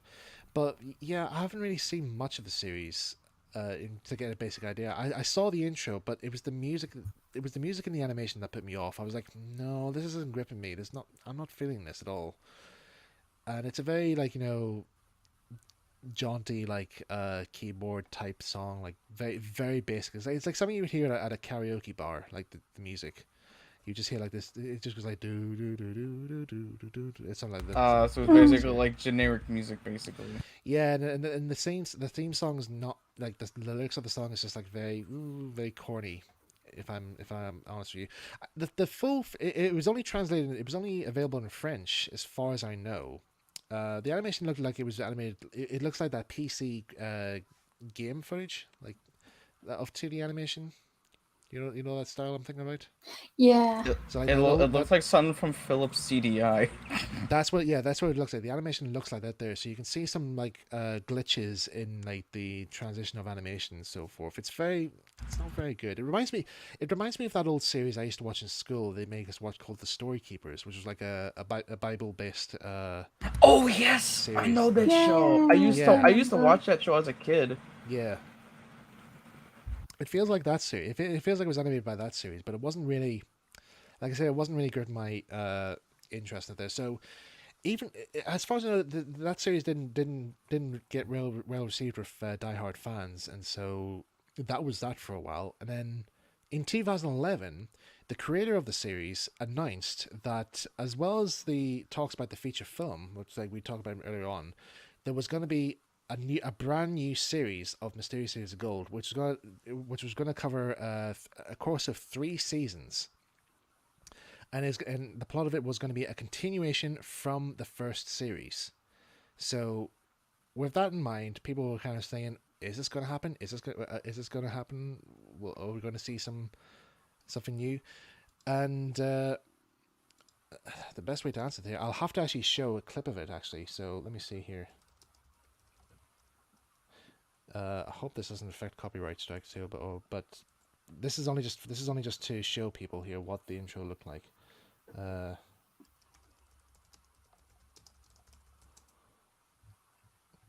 sorry, that's not what I wanted. But yeah, like I said, a brand new series was created. It was made by a what was the name of the company that made it? The new studio was Blue something. I think so. Blue Sky? Was it? No, not Blue Sky. It was Blue something. It's on the poster. Actually. Let me see. I think I know what it is. Blue Spirit. That's what it was. Blue Spirit. Blue Spirit. Yeah, Blue Spirit. They did the animation for it there, and it looks amazing. So, Mysterious Cities of Gold, Season 2. Here we are.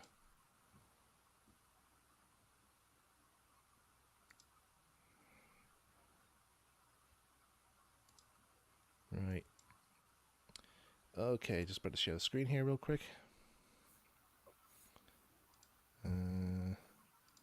Share screen.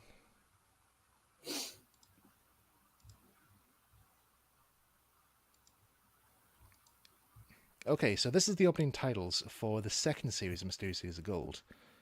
And of course, there he is. There's Esteban, the original Esteban, back once more. And Yep.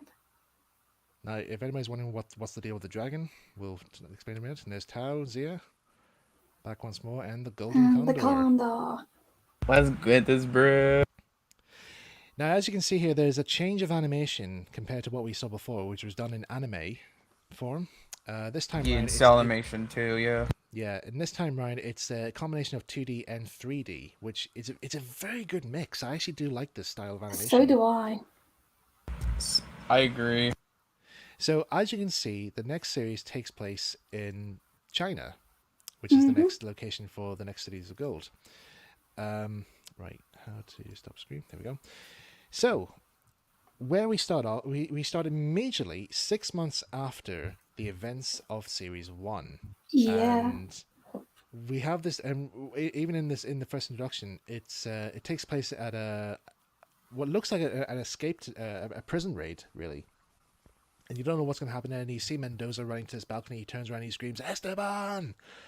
And then suddenly we cut back to like a couple of months before, and we see these Spaniard soldiers take this captured Inca villager to like a temple of some form, followed by this hooded figure who kind of feels like Darth Vader in some way. Yeah. He has this Darth Vader presence. And so this Inca villager who's called Mayuka, who is actually a character from the first series, would you believe it? Yeah. Because I remember when I was saying to you, Kirsty, I says, "Do you remember this character?" And you were just like, "I've seen him before." And I was like, "Yeah, it's Mayuka." And she's like, "You were like, what?" I was like, "Yeah, it's him. And he's back." And you're like, "Oh my god." Oh yeah. So, as soon as you mentioned Darth Vader from earlier, I just thought of a funny thing. Go on. Okay. Esteban, I am your father. No,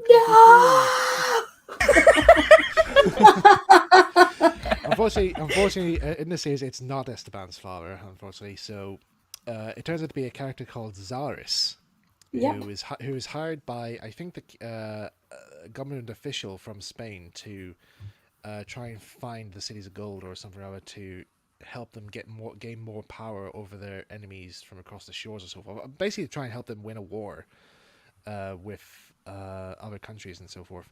So Zaris is on board to try and get all this like the hidden power from the Seas of Gold in order to do this. So he has to try and find all these clues, and Mayuka takes him to this temple where he says that where he believes that a map was located to help him guide him to where the Seas of Gold are. Unfortunately, Esteban, Zia, and Tao got there first, and Zaris now needs to know where the children are. Cut back to the present day, Esteban, Zia, and Tao are back in Barcelona and are busy doing a jailbreak. Sancho, Pedro, and Mendoza, having come back from their time at the New World with the gold, are in prison. They were instantly taken prisoner by Zaris, their gold confiscated and thrown in jail, and they're like so ticked off about this here. Mendoza is like the most ticked off of this here. He's like in the corner, like brooding over, like that first image of him in the prison cell. It's actually really very well portrayed, isn't it? Yeah. All you just see him is just a silhouette of this outline of his figure in the moonlight. There, you just see like some highlights on his face, and that's it. Whereas you see Sancho and Pedro in full form, like being the bumbling idiots that they are, and then of course, like the kids break into the prison and help them escape. And there's actually some points there where Esteban actually nearly gets shot by a Spanish soldier until Zara stepped in and literally stops the Spanish soldier from shooting at them by literally grabbing the gun barrel and literally twisting it. And you think, how on earth is he able to do that there? But literally just, it is quite shocking there. And so anyway, they meet the guy meet back at the tavern, and they talk about all what happened and so forth. But the reason why they came back to save them from prison that day was because Esteban wanted to talk to Mendoza about something that's been on his mind for quite a long time now. And so once they make a retreat to the outskirts of the city, Esteban quietly has a private chat with Mendoza by asking him, like, when they were at the last Seas of Gold, when they got destroyed, the priest that he was talking to before he went to die, Esteban literally asks Mendoza, was that man my father? And of course, as you know from what I said earlier, Mendoza does not want to tell Esteban this here, but Esteban is now at that stage where he now needs to know, and so he regretfully says, "I'm sorry, Esteban. Yes, he was your father." And so Esteban is heartbroken. Like, definitely, he had that one chance to see his father, and it was all very quick and sad and so forth. So. So the next day, when they wake up to go on the next travels to try and find the next Seas of Gold, they find Esteban's missing, and it turns out he actually went back into the city to go back to the monastery where he was raised, because he doesn't actually feel like he ought to continue on his quest for the Cities of Gold. Now that he knows that his father's dead, there's nothing else for him to pursue his journey, and so he gives Tao his medallion, saying, like, you continue on the quest, I'm just going to stay behind and so forth. And the friends were just like, well, that's just silly. But then when they go back to the tavern and discuss what to do next, they find Esteban's medallion has deteriorated beyond its original form. So it's literally like completely worthless. It literally becomes brittle or rusted or something like that there. And they say, look, Esteban needs to know this here. So they go back and they tell him that he has to do this quest because he's the chosen one to open up like with Zia, they have to open up the Seas of Gold and find them, or whatever it is they have to do. And as soon as Esteban puts the medallion back on, it suddenly regains back to its original state. It's back to normal. So it is quite mysterious as to why that's so. So that gives him more of a bit of an energy to try and pursue on his next quest as to what the Seas of Gold are all about. Why is he the chosen one? Why is he and Zia the chosen ones? And why is it their destiny to find the Seas of Gold and so forth? So, and they found in the map that they find, which it's a very clever way as to how they solve the clue on how to find the next city, isn't it? Can you remember? Oh, it's been so long, but I think I remember it. Right. I'll probably jog your memories here. So basically, on the map, there's locations where Esteban and Zia have to place their medallions on the map, and then they use the lantern in Oh space where the sun yes. is. They put the lantern in, and the light of the lamp reflects off the medallions, and the medallions project a sort of series of lines across the map, which they have to fold Yes, because I remember the map they're now. given doesn't make any sense. It has no geographical meaning. But when these lines appear on the map, they fold them, and it forms an actual map of the world. And on the map, there's this little beacon that lights up there, and it tells you where the next city of gold is, and it's in China, and so that's where they go next. Um, and so yeah, the when they leave Barcelona and go to China, the as you saw from the opening titles, the artwork, the background design for China is amazing. Oh yeah, it's Is beautiful. it is absolutely it just captures It's your heart. It's gorgeous. like so good, and the music as well. The music is heavily improved. Because like it wasn't Suski Levy that did the music this time. It was Yeah, Shuki Levy and Chaim Saban. But this time, the music was done by the singer of the original theme song. yeah. I actually did not know that. I didn't know that Wow. was him. So the singer of the theme song came back to do the soundtrack for the second, third, and fourth series, and it's amazing. Literally, if you do come across it, there's a YouTuber online who before we were getting ready to start the stream, he actually was tuning in to see what this is all about here. But his YouTube channel, he actually does have some snippets of the soundtrack from the second series. Check it out; it is so good. It is so Definitely. good. Yes. So so once they arrive in China, they immediately get down to work as to try and find what's happening with so forth here, and they come across like pirates. They come across villagers on islands. They find the first clue very quickly, which is like a drum, isn't it? Mhm. And basically, what it is, basically, I think the clue was that if they beat the drum to the rhythm of their heartbeats, it will give you the clue. And so they do that, and all the walls that surround the cave start spinning. They all the rock faces all break away, revealing gold talion texture underneath it there, and as it's spinning around, it gets very fast and fast, spins very faster, and then suddenly the light reflecting off the walls starts lighting up these projections, which give out the clues of where they must go next. It's very cleverly well done. And then, of course, like like in the first series, they had to try and help the villagers try and solve problems and so forth. And along their journeys, they come across this alchemist called Ambrosius, who Mhm. is a very pompous little man, who at first Mendoza's not too keen on. I don't know. We should trust this guy. Like I know he's interested in the city's gold and so forth here, but I don't think we should share our secrets with him and so forth here. But Ambrosius actually does have some clues of his own to share to the group as to how to find the cities of gold, including like trying to find a golden dragon that'll light up their way to find the cities of gold. So they have to go to I forget the next place. I don't know if it was Peking they went to next or somewhere else. I forget. Um, but there's one scene where they have to try whilst they're trying to find the sacred golden dragon. There's a scene where a trapped prince, a housebound prince, swaps places with Esteban. Prince and the Pauper, anybody? Yeah, prince. Yeah, there's a bit of a Prince and the Pauper type thing happening here at one stage. So it comes to a stage where Esteban has to take the place of the prince, which at first he finds it's not going to be possible. But when he finds out that all the servants don't actually are told not to make eye contact with the prince, he thinks, "Oh, well, this will be much more simple. Nobody will see it's me." And so he's able to walk through the palace without any trouble. Yeah, and then there's this very good stage where during the I think it was like the Chinese emperor. I think it's like his birthday. It lasts for about maybe 3 days or so. The celebrations. So during one of the celebrations of fireworks and so forth, they make the move to try and save Esteban and swap the prince over with him. And then they move on to the next stage of their quest, which I think is with some monks. I think so. Or was the prince one before after the monk one? I can't remember. I can't remember.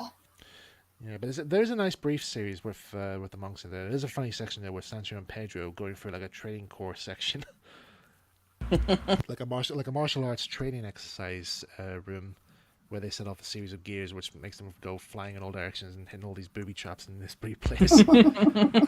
Whilst at the same time trying to avoid having a bath from this one monk who says, like, you must be clean. Oh yeah, I remember And that now. they keep running away, and then there's even one stage when they do finally get clean, they're like, oh, this is unbearable, and so they put on their dirty clothes, their clothes that they wore before, which haven't been washed yet, and so they're dirty again. So the monk's saying, you put on your dirty clothes, now you must be washed again. You're unclean. So they're like, no, not again.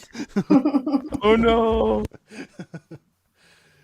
So there's a bit of a story plot with that there, and then what was the next part? There's then part regarding to the Himalayas, I think, where they meet the. I think there's one stage where they meet this. What was it? There was somewhere in the desert. They meet this this crazy bloke who's guarding this set of eyes. Do you remember that one? I can't remember. It's like this little crazy golem-like character who says he claims that he kept the eyes from this place Oh that yes, tells you where the gold I is. remember now. Yeah. Oh, him! Yeah, he's all like he's setting up all these booby traps in all these places and that there. And then during there, I think they had this encounter during the whole course of this year. By the way, Zaris is actually tracking the children. Like, he's following them, trying to find the clues as well, and to learn more about where the next city lies. And the problem is that they always somehow bump into each other very randomly, and the kids are like saying, like, how does he know where we are? We don't. I don't understand. And there is some very good scene where they have this big battle scene, and it kind of feels like as if Mendoza, Sancho, and Pedro are killed off. Yeah. And it's this very touching scene where they get thrown off a cliff, and you think, oh my god, how is this how they die? And even when Mendoza goes over the edge of the cliff, he actually gives like a reassuring nod to Espen, saying, "Hey, don't be scared, it's gonna be okay." And then he's gone, and you think, oh my god, they've actually they're dead, they've died. Yeah. And it's such a moving scene, really. And then Zaris just suddenly gets crushed by a pillar. Just random. Just randomly gets crushed by a pillar, and you think, okay, that's him gone. And then they find out, like, the eyes that they were looking for that helps them to find the clue for the next series goal is not the eyes that they were looking for. It's actually somewhere else. So they asked the crazy guy where he found them, and it turned out to be somewhere in the Himalayas. So that's where they go next. And along the way, they meet up with Ambrosius again, who tracks them down in his very well designed airship. Oh yeah. The airship scene is actually really good. The airship's design set is amazing, very well engineered and very well designed. Because I think it's like unlike the Golden Condor, it's not powered by the sun; it's powered by steam, isn't it? Yeah.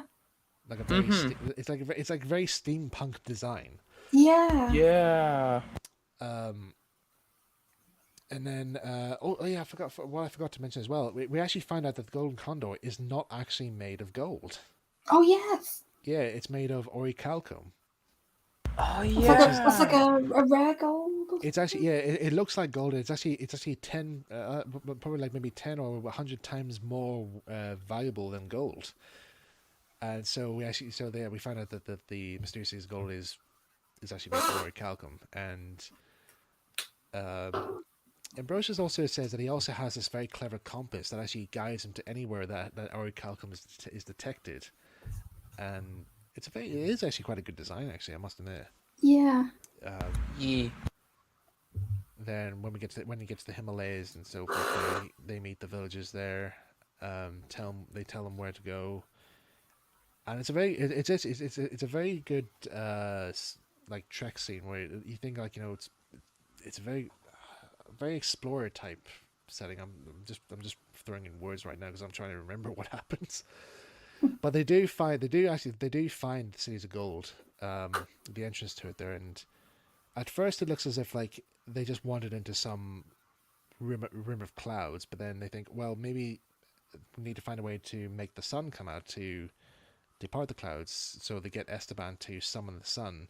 At first, Esteban, like I said in the previous series, he still thinks his belief to bring out the sun is just a pure coincidence. Even in the first series, Esteban still says, look, you're making a mistake. I don't make the sun come out. So he does it. So he does this here, and like at first he says, like, come on out, son, blah blah blah. We need your help, and they're like, no, do it more seriously, do it more ceremoniously.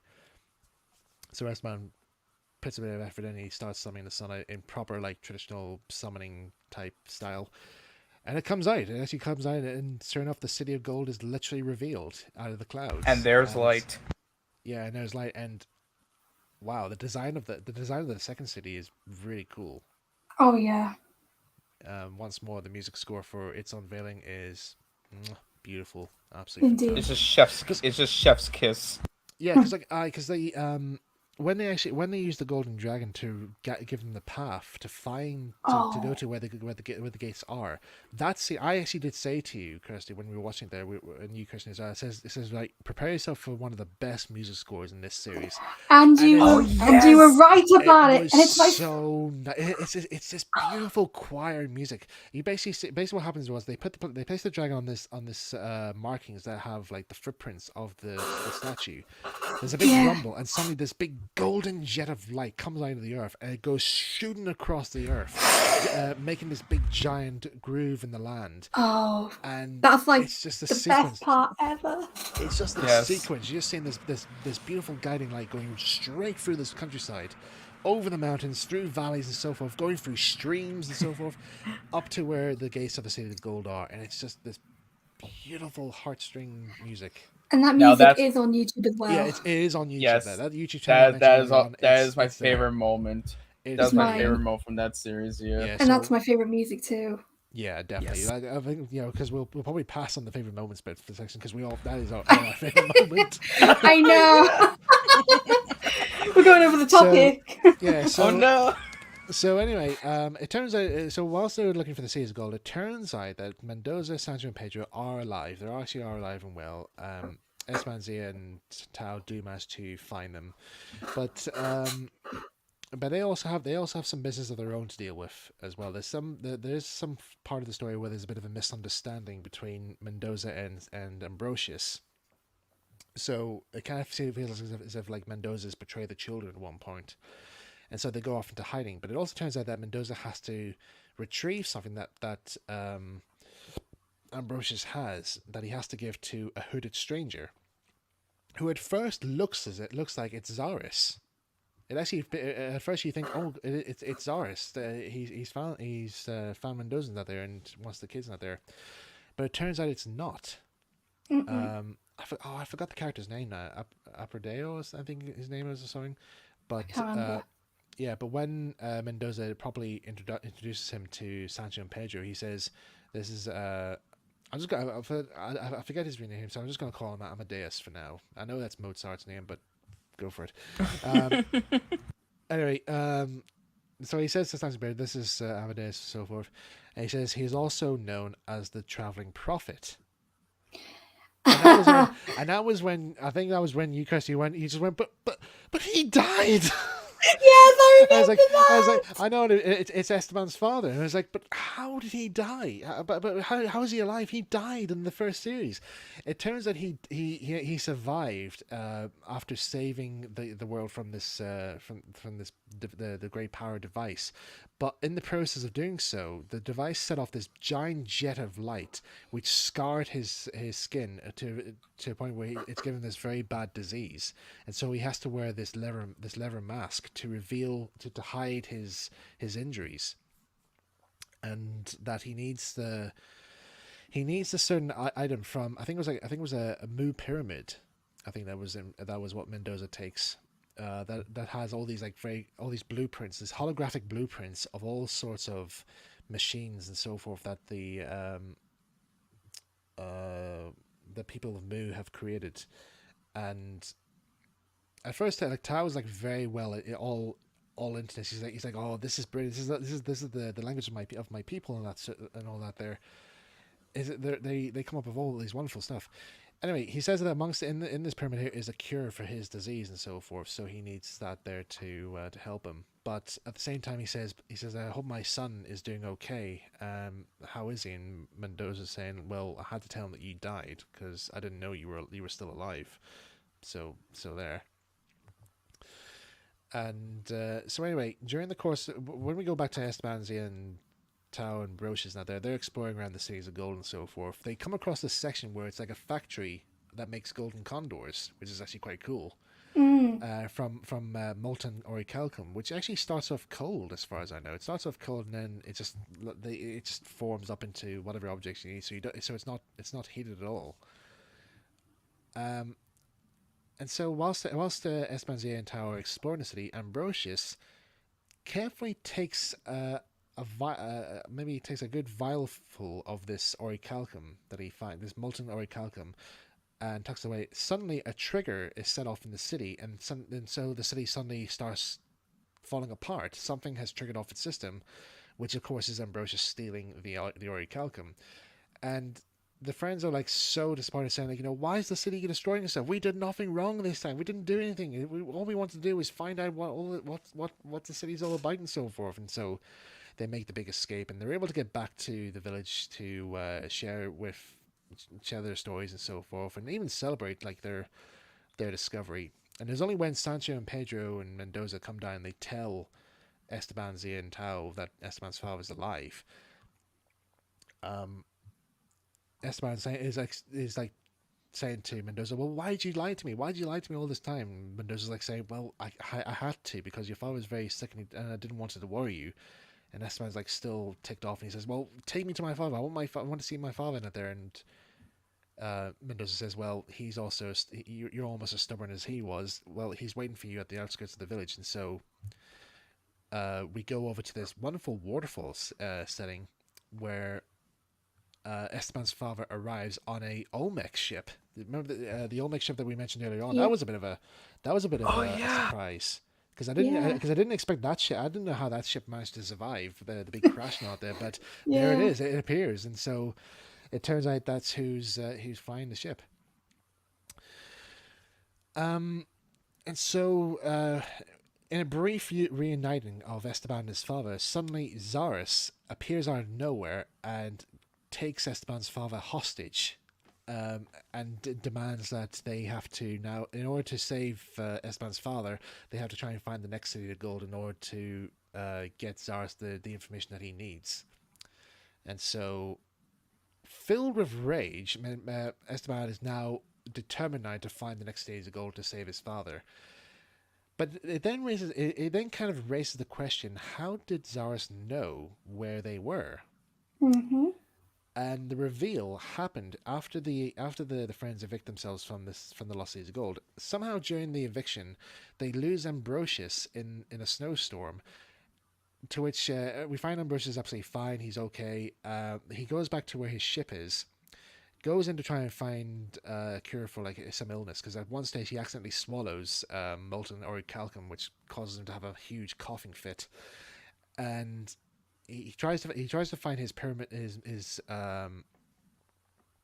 He tries to find information in it regarding to what he's looking for, only to find that it's gone missing, and he's like, Mendoza has taken it. To quote that quote from The Simpsons with McBain, Mendoza. So he goes down into the lower depths of the ship to take his revenge, and we then get this massive suit up sequence where he gets into this sort of ectoskeleton, and it turns out to be the skeleton of Zaris. It turns out he was Zaris the whole time, and it's quite a shocking twist. It is quite a shocking twist reveal when he appears in the end. It's like, wow, okay, that is quite shocking. And so when the last shot we see in series 2 is basically Esteban, Zia, Tao, Mendoza, Sancho, Pedro flying in the Golden Condor, and then you see Ambrosius flying a ship next to him, and they're all like waving greetings, saying like, we'll see you in the next next journey and so forth, for the next place where we're going to meet up. And then it goes down into the depths of the ship, and you see Esteban's father trapped in the ship, and he's like screaming, "Get me out! Let me out of there!" And it's like so cliffhanger type thing. Like, what? How are we going to find out what's going to happen? And then you hear the announcer saying, "Will they be able to save Esteban's father? Find out in the next series of Gold." And I'm Yeah. like, oh, I need to find out. And I was like, oh, I need to find out too. I know. So yeah, That was season 2. that's season 2. So yeah, like I said, the changes in terms of like the animation, the story plot is is quite interesting. Like they're saying having the whole series take place in China Yeah. is quite a good twist because it is quite a good plot line because you get to see the culture of what Chinese culture back then was like, and it is very very interesting. Yeah. Oh, Michael, look Yeah. who's in the chat. Yes, the Mysterious City Door at YouTube, YTB. Yes, we were mentioning you. We just mentioned Yeah. you because when we were talking about season 2, we mentioned a video online. It's one of your videos that you posted. You posted a clip of the soundtrack for season 2. We were looking for that there, and it includes our favorite soundtrack from that series. So yeah, glad you're here to join us in our interests. Yes. Yes. We're glad that you can make it, broski. Yes, yeah. Thanks for coming along here. Um, yeah, regarding to the animation, like I said, what in terms of the animation, very good. Is it different from what you originally expected? Like, Very polished. yeah. Oh yeah, definitely very polished. Like I thought they were gonna like keep it as anime style, but no, it was like 2D and 3D, like you said, Mike. And I was like, I was blown away by this. I was like, Yeah, I it's never like expected it to blend so beautifully. yeah, it's like 3D anime. It's like a perfectly good combination, really. Yeah. It's a very Yeah. good combination of the two. Oh, I think somebody's gonna have a chance to watch this series. Oh. Robert might. Robert's interesting says, yes, we got another one on board. Yeah! Yes, please join us. Please join Come us because on, we have to do. join us. Okay, so Robert's asking here, how many episodes is there each? Right. So series 1 has, let me see, is it 39? I can't remember. Is it 39 or 32? I think it's 39. Yeah, it was 39. Yeah. 39 half-hour episodes is what the first series has.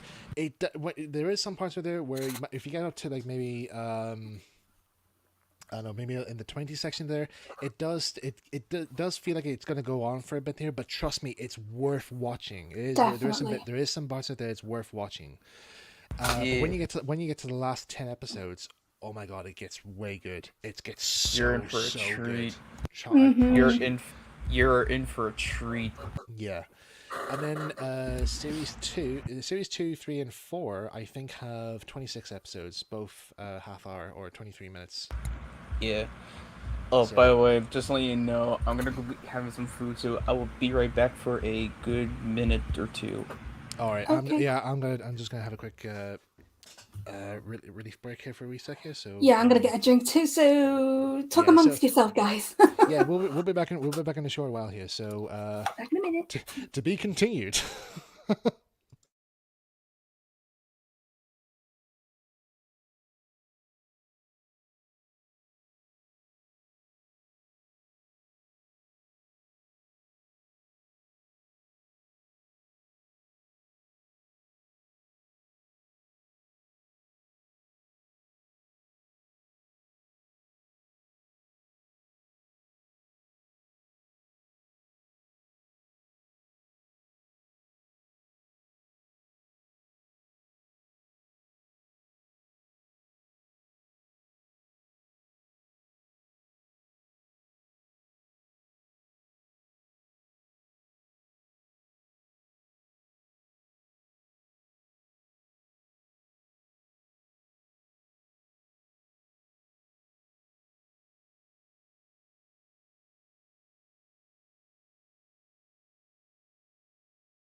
Okay, that's me back. Okay, so whilst I'm waiting for Kirsty and Christian to get back here, yeah, how are you guys finding the stream so far? Are you enjoying yourselves? I know I've actually, I know I've spent quite a bit of time to. I know I've taken a bit of time to talk about like my side of the stories and so forth there, but I also want to give Kirsty and Christian their time to talk about their interest in the series. But yeah, I just hope I'm not talking over them and so forth. But yeah, I just want to say right now here is like whilst I just want to say that I really am pleased that they have joined with me in my shared interest in Mysterious Cities of Gold, because when I first came across it in 2018, I wanted to try and see if there's anybody else out there that enjoyed the series with me, but was very surprised that not many people knew about it, and so that's why I had to try and ask Christian and Kirsty to say there's a series I really do like. I was wondering, would you guys be interested as well? So yeah, but I'm glad they've enjoyed it now, and they've shared the same enthusiasm that I have for the series. So I'm very, very grateful to them for doing that there. But yeah, I know that some people in the chat there have also now slowly starting to develop an interest in the series. So yes, I really am glad to hear that there, and I strongly recommend the series because yeah, what we're doing for this live stream is that we're kind of celebrating the series because, like I said, this year celebrates its 40th anniversary since its first broadcast in June. So as far as I know, it might be a bit. We're probably a bit late, but at this stage, that we're doing a stream, the series would have still been going on during this time, because I think the last episode of series 1 didn't finish until sometime in 1983. So yeah, we're still good in the time frame for that. Okay, so let's see. I'll just hang on for a bit here and wait till they get back. So, and then we'll continue on from where we left off.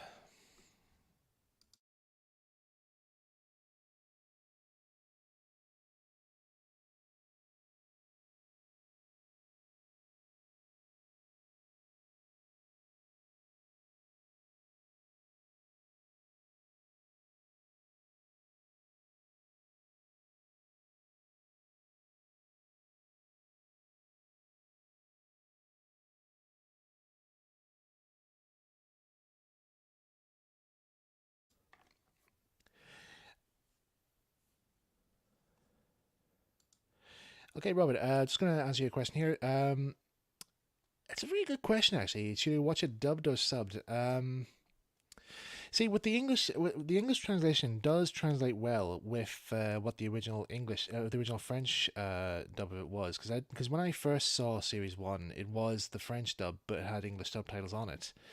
It does stay very faithful to the original source, so yeah, I'd say it doesn't really matter what way you watch it there, but I think watching it in the English dub is decent enough, because from what we said earlier on regarding to the person who voices Gaspard, it's really funny. You have to listen to how he does Gaspard's voice. Whereas I think in the French dub, he's more or less just like voiced very authority, like very, very bossy type of character thing. But whereas, like I said in the English dub, that he has this very grouchy, gravelly type voice, which it's just too funny. Like I said, it sounds like you're hearing Nappa from Dragon Ball Z Abridged doing the voice, and I promise you, when you hear that voice, you will not think of anybody else apart from Nappa doing this voice. So yeah, it is quite good. But also the guy who does Mendoza in the first series, he's very good at voice acting. I must admit, he's done quite a good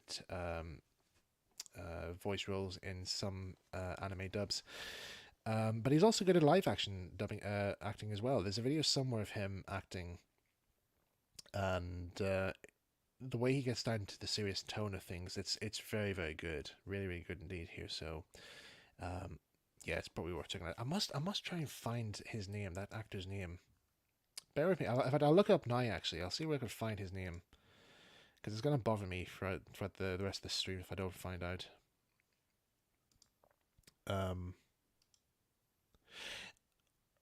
just mentioning voice actors as well. In the English dub of Mysterious Days of Gold Series 1, the boy who plays Esteban, that was actually his first and only ever TV role. Because as far as I know, he didn't see the series. He did see some parts of the series whilst he was recording the show and out there, but I don't think he probably saw the series until until he was much older and so forth. But as far as I know, he gave up acting shortly after Mysterious Days of Gold and went on to study engineering. So as far as I know, he's now an engineer and is enjoying himself so far. Zia's voice actress, she went on to, I think she went on to become a voice actress in other programs, and she's now a teacher, as far as I know. I forget what happened to Tao's actor.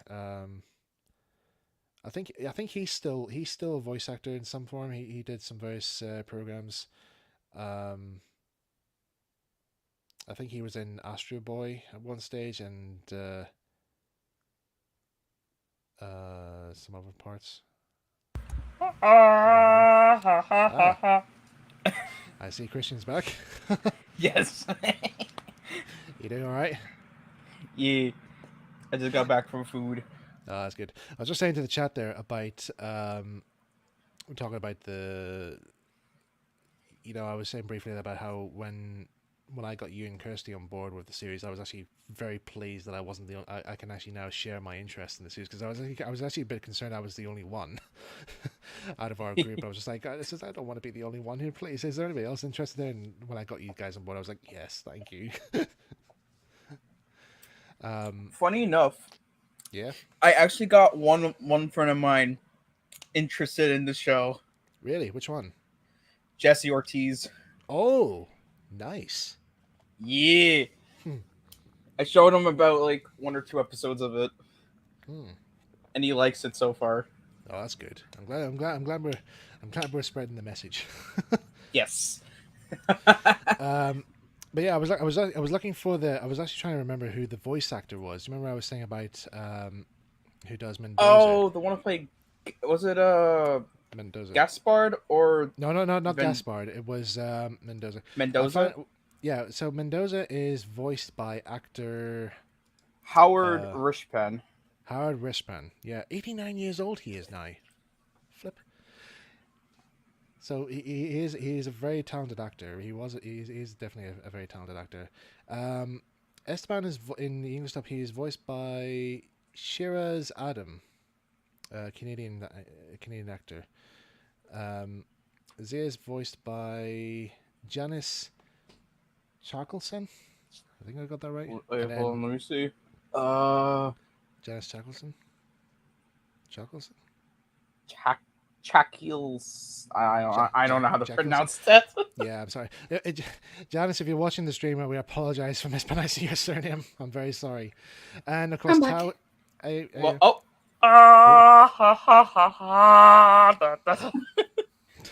But yeah, welcome back. Do you have to do that when we get back? Go into the chorus of the song. Maybe. Anyway, yeah, we were just talking about the voice actors for the first series. Oh yeah. I was saying who was doing who and so forth. Yeah. Tao is voiced by Adrian Knight in the English dub, and like I said, Howard Rashburn does Mendoza. Sancho is voiced by late actor Terence Lambrose, which is quite good. Pedro is voiced by Michael Rudder.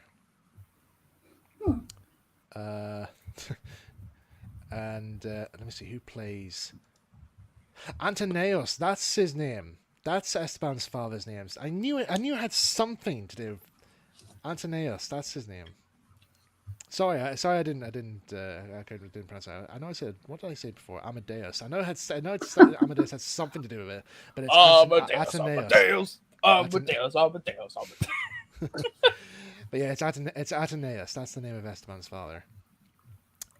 Right. Gaspard. Who voices Gaspard? It's AJ Henderson. AJ Henderson. He's the voice actor, and he's still voice acting to this day. Yes. Good on him. Let's see. What's his recent role? What's the recent voice role? He was in. Surprisingly enough, Wow. he was an Arthur. Yeah, he was in Pinocchio. Okay, he was in one of the Pinocchio adaptations from 2012. Assassin's Creed 3. Oh Ooh, wow. that's a good one. He was So also in Maya the Bee. Oh that. I don't think I remember that one. Yeah, that was also another anime that Saban and Shuki also worked on for the Yeah. English dub. And Samurai Pizza Cats.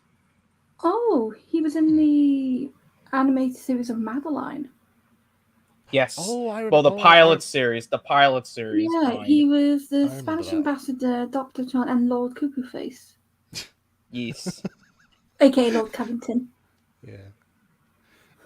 Oh, he was also in Astro Boy as well. Ah, you did say, did you, or was that something else? Yeah. No, I think no, it wasn't it? yeah. I know I did mention Arthur. He played Grandpa Dave Reed and Ed Crosswire. He's also the voice director for do you remember Jim Button and Luke the Engine Driver?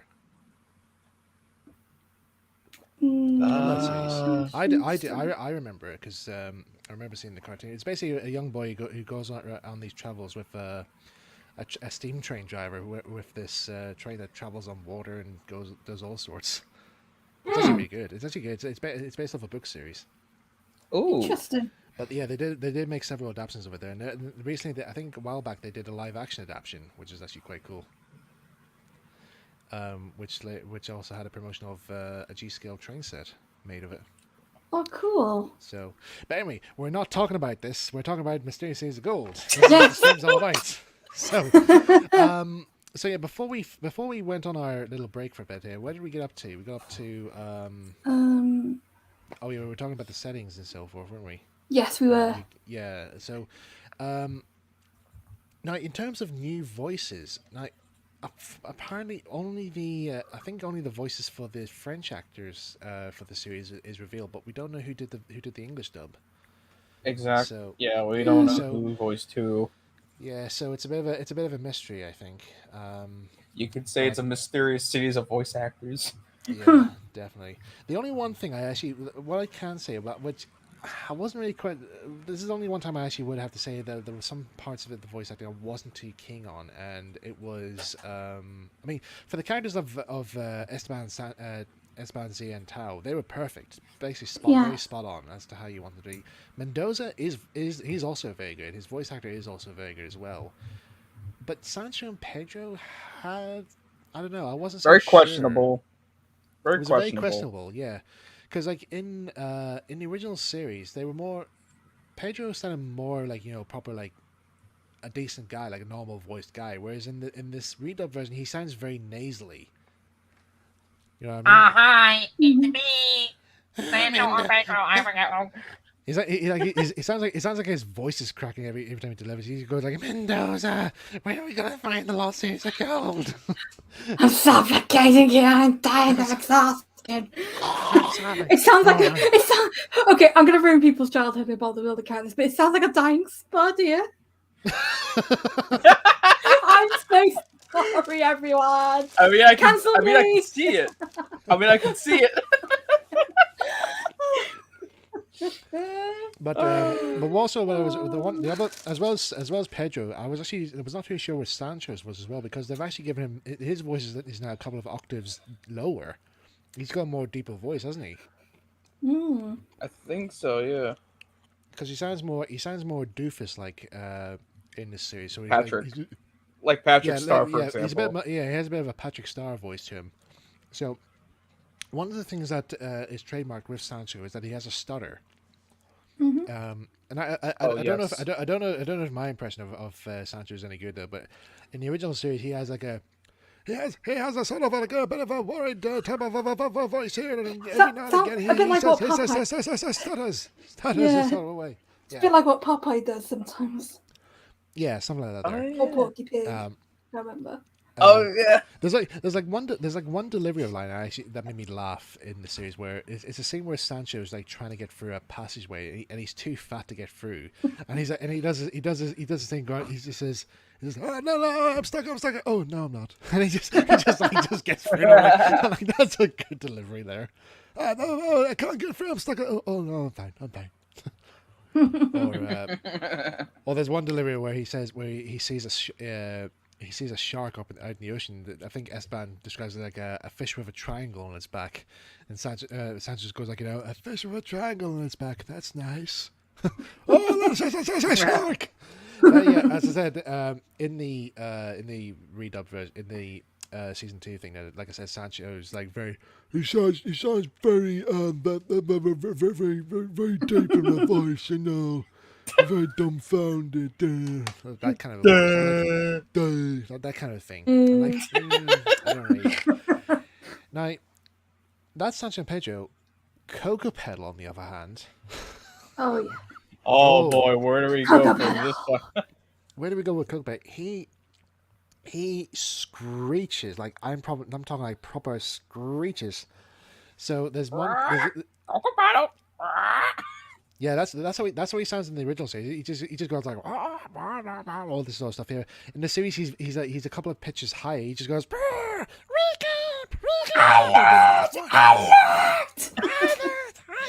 he's like screaming. I'm like, oh my god! Like have him as an alarm clock. Take him. I know. I'm like, shut up. And he wins. There's actually some scenes where they actually ask him what's going on. He literally would just yell at you in the face, and like he's like constantly yelling. Like say Esteban goes missing, he just goes, Esteban is gone. And everybody says, what's wrong, Coco Petal? And he just continuously screams at you. But he's like that for like some parts of the series, and I was saying, I hope he's not like this for the third series, but thankfully he's not. So that's yeah, I can see the that's causing some reaction there. Yeah, you can join. I can definitely agree. But yeah, that was apart from the rest of the cast, Sancho, Pedro, and Coco Petal, I wasn't too sure on their voice choices. However, they have matured over the course of the third series, which I'm glad to say. Theme of the series, I think we're talking about like the Chinese setting and so forth. There, it's all nicely well portrayed. Oh yes. Music wise, we pretty much discussed all that. Yeah. Oh yeah, the music is just mwah. What about well, in terms of the new theme song, like what do you think of that, like compared to the Adventure Quest style one we had for Series 1? Oh, for Series 1, like it's a gorgeous theme in my heart, but literally sees a big improvement, and to be honest, it's actually one of my favorites. The Season 2's version. Season 2, yeah. Yeah, I might have to agree with you. I still think, I still find Season 1 to be one of my favorites. Like, yeah, but yeah, in terms of the newer seasons, it is quite good. Because they do, I like the way that they actually mix up the style of the theme of where the series is set into the theme song. So like with the original series, it's all set in the new world in Inca country, so you have to have like that kind of like a tribal type music there. Yeah, it's clever. And then with Season 2, it's set in China, so you have a Chinese oriented type style theme feel for it. It's a very good combination. Very, very good combination indeed. It's clever. So yeah, really pleased with this. So final thoughts on Season 2? It's a big improvement. Yes. I just the visuals is gorgeous, the music's gorgeous, everything's brilliant. And yes. Right, I'm just going to try and see if I can find the intro for Series 3 now, because I don't think it's actually. I don't think it's up there. Nah, never mind. Anyway, that's season. That's our talk about Season 2. Let's now move on to Season 3. Mm-hmm. Now, yes. I think I've already talked about how I stumbled across season 3 because I kept going on about the series during the course of 2018 and wasn't aware as to will the English dub of that series ever come out. There's no talks of it being revealed or anything whatnot. It's only, as far as I know, season 3 has only been released in Arabic, Russian, French, all sorts. Oui, oui, Jésus croissant. Yeah, so the chances, so the hopes of an English dub for series 3 at the time I thought was not going to be likely, and then during Christmas I took about a couple of months hiatus break for a bit from the series, and then I just casually typed it in on YouTube after Christmas, and then suddenly the English dub of season 3 came up, and I was like, I must see it. So yeah, so the series 3 takes place in Japan and India, which is a nice twist. So it has a combination of has a sort of like a India themed to it now. In terms Yep. of the theme Oh song. yes. And wasn't this time right, Christine? When we were listening to the theme song, you said that the person who sang the vocals for the open titles was in key. I don't know if that was right. Oh yes, that's you were right. Like, you were like so excited, saying like, it's in key, it's in the right vocal chords. I was like, really? So. Yeah, I remember. Like as soon as I first heard, like, oh my gosh, it's in the original key. Let's freaking go. Yeah. Right, hang on. I'm just gonna put up I haven't found the intro here, but I have found a poster to the series. Hold on a sec. I'll just get it up right now. If it opens, right. Share screen, Windows. There.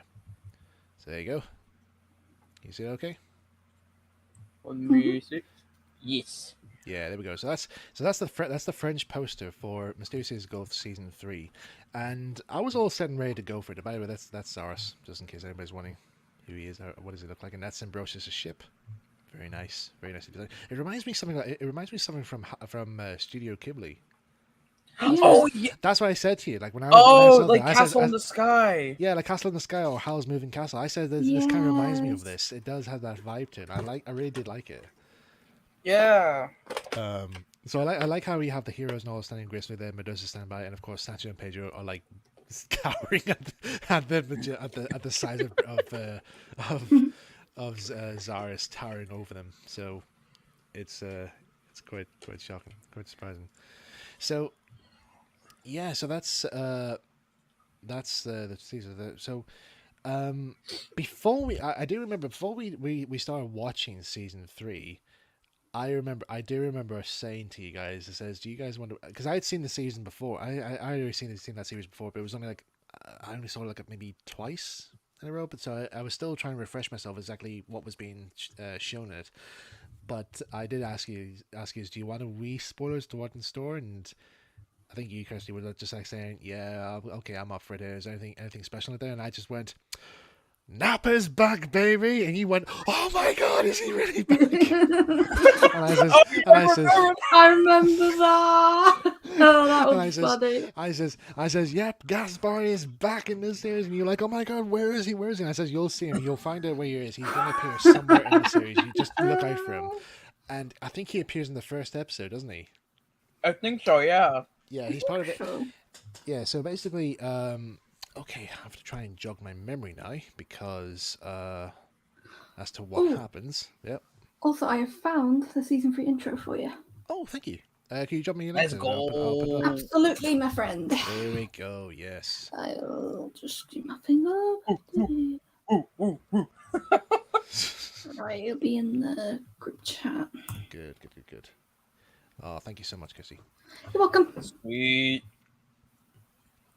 Okay, so I think in terms of like versions of the theme song, I think like I said, season 1's my favorite version, but like for the new style versions, I think season 3 is my favorite. Yeah.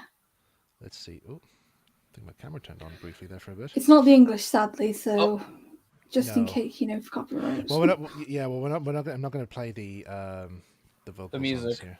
Yeah, Mhm. we're not going to play the music here. We're just going to show you the intro. the visuals. Yeah, the visuals. So here we are. This is the opening visuals of season 3. Oh, look at that! I love that. The condor just flies out of the clouds. Love that. I love the season 3 opening. It's just gorgeous. Yeah, look at these backdrops. I love these backdrops. It looks so realistic. Like, It holy does. mackerel, bro. Yeah. There's Zaris. Mhm. Ooh.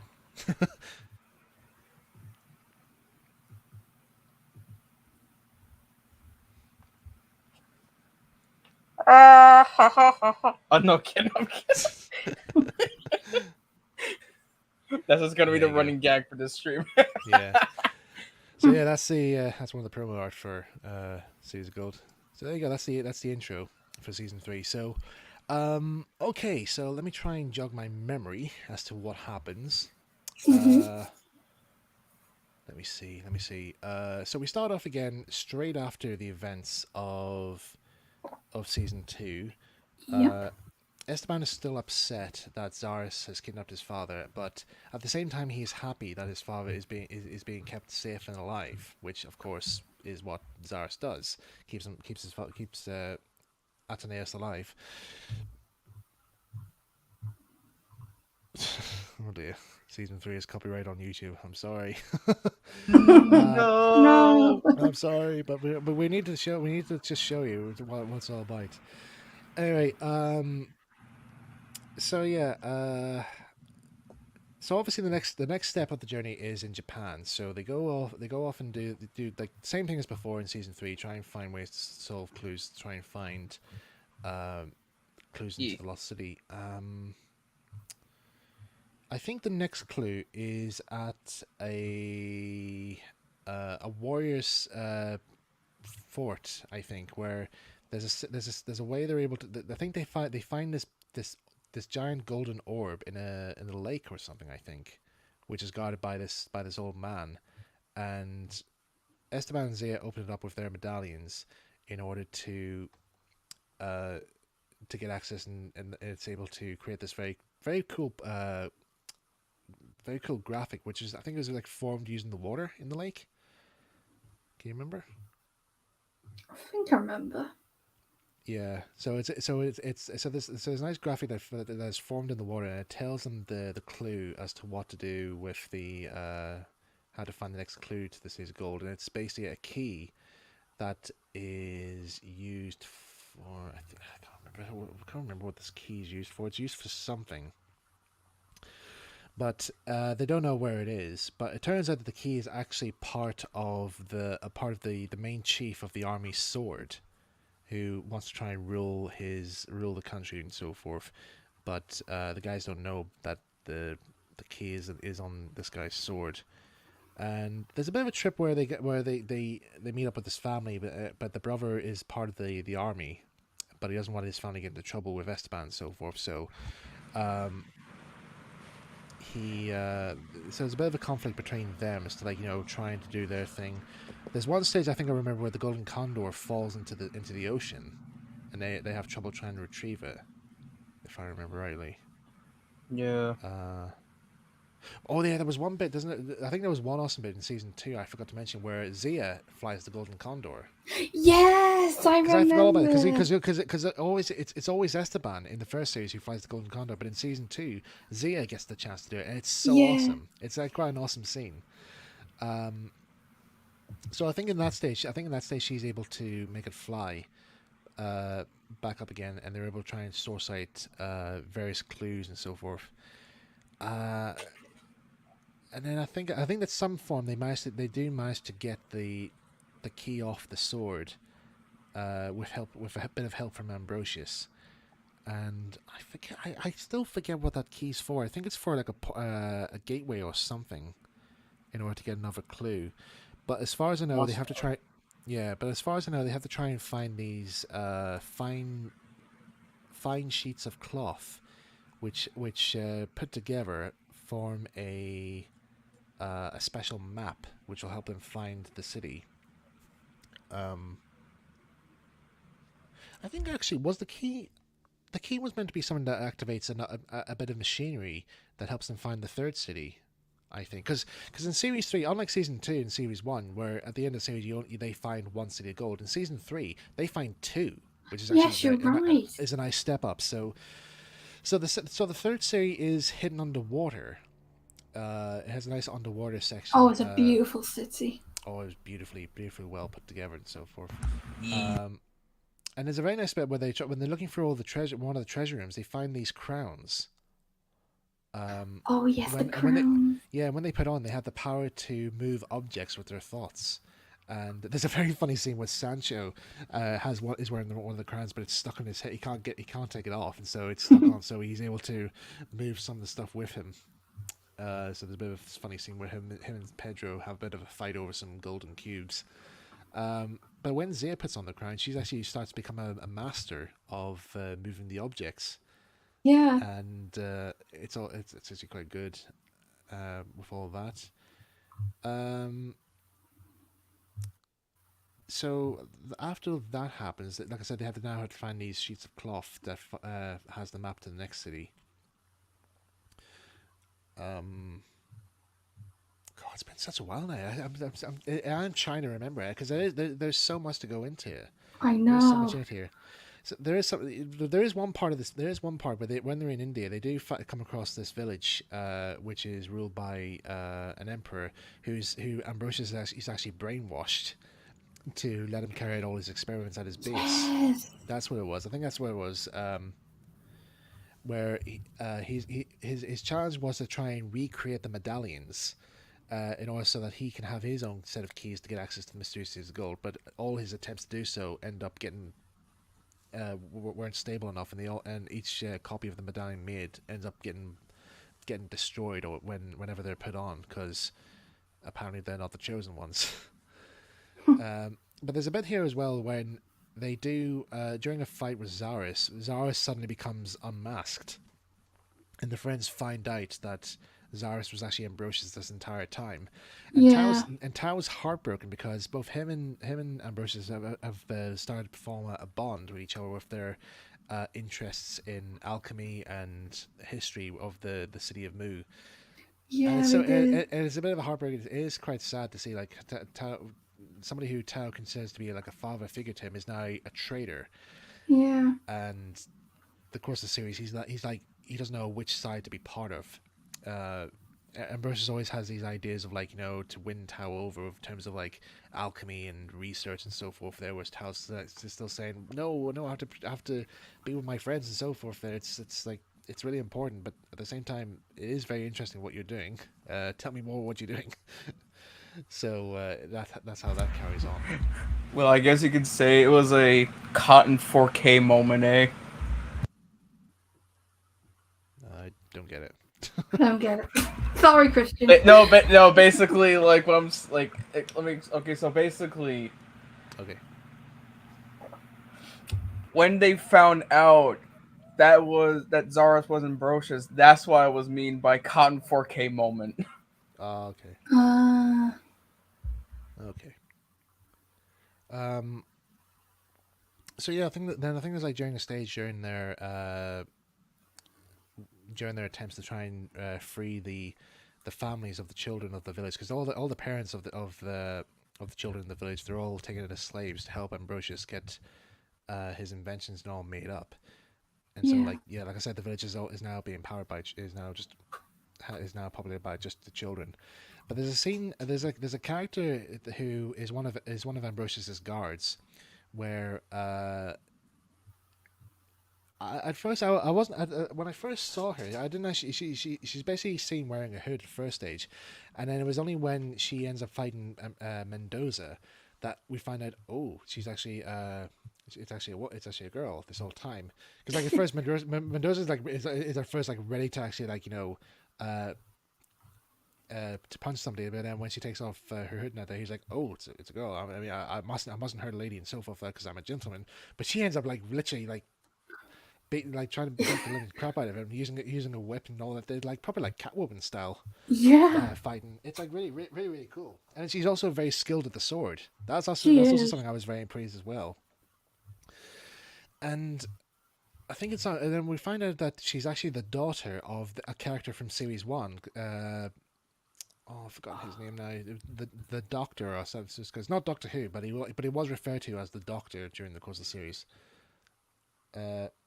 Dr. Languera, I think. Oh, sorry. But the girl character is called Languera. I know that's her name. That's her name. So, but she's the daughter of the Doctor and so forth, who they've encountered. So she has a bit of a grudge against a slight grudge against Mendoza because she thinks that he's responsible for her father's death, which took place in series 1. But his death was just by accident. When the Omix base gets destroyed, he gets caught up in it. To be honest, he wasn't really that much of a side villain, much of a character, was he? Those sets of characters he was part of. I mean, it kind of felt like they were meant to be like main villain characters, but they didn't really held much to the series, as far as I know. And then they just decided, well, we're not going to do much with them, so we'll just kill them off. So yeah, there's a scene where they're fighting away, and they managed to get the villagers saved and so forth. And then Ambrosius now tries to go to the next destination, which is in India, to try and retrieve those cloths, as I mentioned. But at the same time, Esteban and friends also managed to save Esteban's father as well, because he's also trapped in this fort as well. I know I'm just randomly like trying to paste together how the story goes in the canon order, so I'm literally just thinking from memory as like how it all went. So it's probably not in the correct order, just so you know. So I'm just doing my best to try and remember. So they end up going to this desert where outside India, where they try and find these cloths, and they come across this desert tribe, I think, which help Mendoza, Sancho, and Pedro to find where the children are. And where was the fourth city of gold hidden? Oh yes, of course. Now I remember now. The key. I think the key that they use early on is actually to help unlock a tomb of a princess Yes, it was That's a what it was. princess. Yeah, that's where it was. Of course, that's what I was trying to remember. I was trying to remember where was the city goes. Right. Do you remember, for the audience there, who is that? Obviously, you guys must have said that. You know that temple place in the Indiana Jones: The Last Crusade. That's where the next cities of gold is hidden. Would you believe it? Because I was looking at the location, I thought, where have I seen that before? I was like, Indiana Jones: The Last Crusade. That's where it is. So that's where the location of the next cities of gold is, and it's somewhere on the outskirts of that area, where they have to try and trying to open up this kingdom where this tomb of a deceased princess, where I think the next shroud is, or the next key or something for the Cities of Gold is left, and there's like a bit of like a big climactic battle scene of to try and get to the treasure and so forth, and it's it's very complex to try and remember. I really am trying to remember what happens, but there is one scene I do remember. One scene where Languera actually does feel sorry for the children, and she doesn't want. There's a scene where they help Languera, and then in return she helps them or whatnot. By telling them to avoid a trap that Ambrosius has set for them. So that makes them all square. But her and Mendoza do start to share a bit of a love relationship in each other. They do start to fall in love with each other. And at one stage during the rescue of the children, they just have this one moment where they just stop and kiss. Yeah, They just stop I and kiss. remember And then, that. I know, and Esman and Donald are just saying, what are they doing up there? They're kissing. What? Why are they kissing at a time like this? I remember that. But still, when they kissed, I screamed. I was like, ah. I know. Actually, there's actually another scene from series 2 I forgot to mention. It was actually another one of my favorite scenes where they're in this other temple in, I think it was in the Great Wall of China. Where they find some other hidden treasure place where the Cities of Gold is. Some traces of it there is. Esteban gets stung by a scorpion whilst on his way back from helping Tao with some situation, and in the course of during that episode, it's basically them trying to cure Esteban of the venom. Like he's slowly dying, and Zia's trying to find a cure and so forth. And she does end up actually curing Esteban in the end. And Yeah. Esteban is so grateful that he gives her a kiss. And I remember you, Kirsty, you just went, "Oh my god, at last!" I was like, "Really?" I remember that because I shipped them two from the very beginning because they really had some great moments. Them They did two. have, yeah, they definitely did have some good bonding together. And I actually did see, like, yeah, Esteban and Zia are actually a good couple together. They kind of like were made for each other. But yeah, that scene where Langara and Mendoza start kissing is like, yeah, that was one scene well expected. However, the Ambrosius, I think he does get away with the treasure of what they're looking for. I forget what it was they were looking for. I think it was like some sort of like another key or a small map of some form that they What? find in the tomb. Was it a map? I can't remember. Oh, actually, wasn't it to make some more medallions or something? It could be. It might have something to do with it because I know that one of his weapons that he uses when he actually stole one of the crowns from the third city of gold, he actually creates these black orbs that project fire. Yes, I remember That was that. yeah, the balls. Oh yeah. What were they called? The Black Suns. Yes, the Black Suns. The Black Suns. Yeah, they were like very strong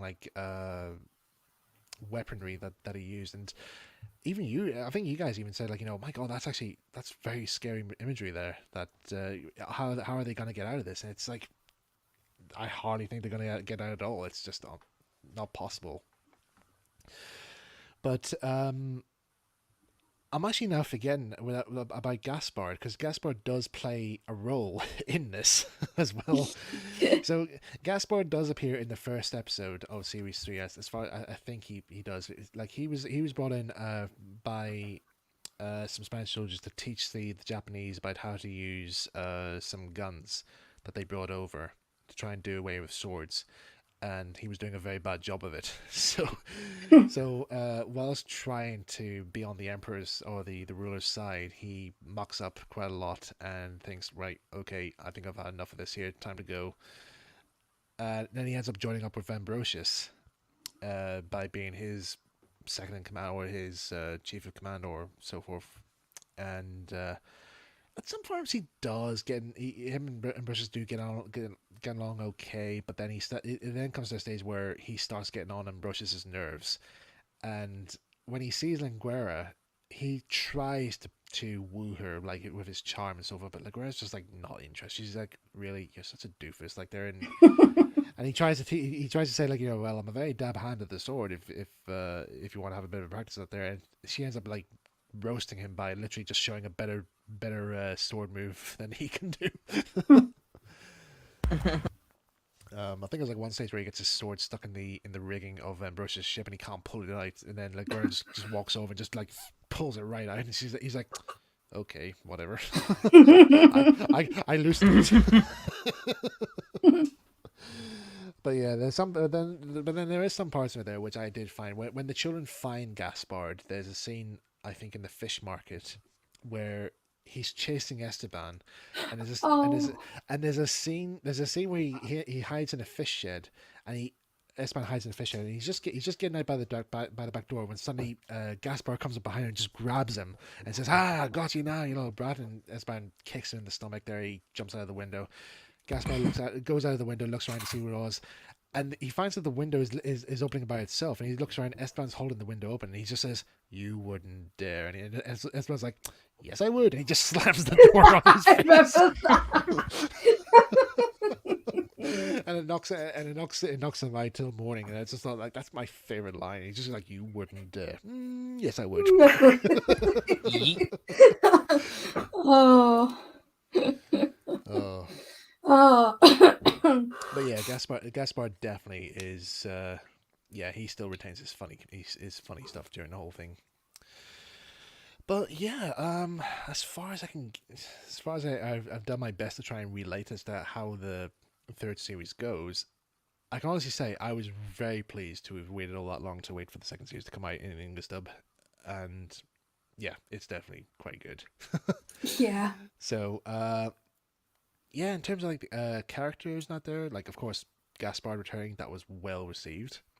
Oh yes. There was a nice there was a nice moment with Esteban and his father. Like they were able to be reunited with each other and at long last. Yeah. And there's even that one stage where Esteban wanted to stay with his father, but apparently he can't because it's not part of his quest. Yeah. Even his father says like, look, it's not my choice to make; it's your choice. It's your destiny to try and find the seeds of gold. So go, you have to go and find them now. So, but it's a bit of a heartfelt moment there when they say their goodbyes and so forth. But at least Esteban knows that his father's safe now. Yeah, which is one good thing. Yeah. Then we have the settings taking place in Japan. I actually did like Japan's design during the series. Like you have because it's similar. I was concerned at first, like how can they translate over from China there? But yeah, in terms of like the backgrounds and all there, it's very well done. Like, Yeah, I love Japan's atmosphere. Yeah, because like when they have like they show some of the huts and there. There's even one scene where they talk about the peace garden. Do you remember that there when the grandpa fell of the children in the first segment? Oh yeah. He has that wee peace garden out there, and Tao ends up accidentally destroying it. And he's just like, my God, why would you do that? And then there's a scene where he manages to fix it in the end, and then Tao's just about to step on it. Then when he realizes what he's about to do, and he's like, oh, I'm sorry. One thing I also wanted to mention as well was the theme of the series. Like, because there was one thing I remember reading it online when I was looking into the third series. That series 2 didn't really have much of, which I wasn't aware. Would they need this in the third series or not? Was there wasn't really that much. There wasn't really much violence involved. It was just more or less Yeah. Oh yeah, true. like little slight bits of threat, or just like peril that just naturally just end up getting into. But come season 3, there is definitely some peril involved in this. Yeah. Because there is like a lot of dark action that takes place. Like of course, like I said, Ambrosius with the Dark Suns. My God, that was literally like on the edge drama, suspense there. So it was nice to see a bit more of that involved with the series. The music. Oh yes, the music. Another big step. Gorgeous. There was a huge step in the music because I do remember reading some fans were when they saw the second series. Some fans weren't too sure if the music. Well, even though the music was very nice, it didn't have that feel of the original '80s series. So in the third series, the music has more of that that '80s vibe to it. 80s Funny enough, Yeah. the original hardware that Shuki Levy used in the original series, this no one got a hold of them and used them. Right. Well, that's good then.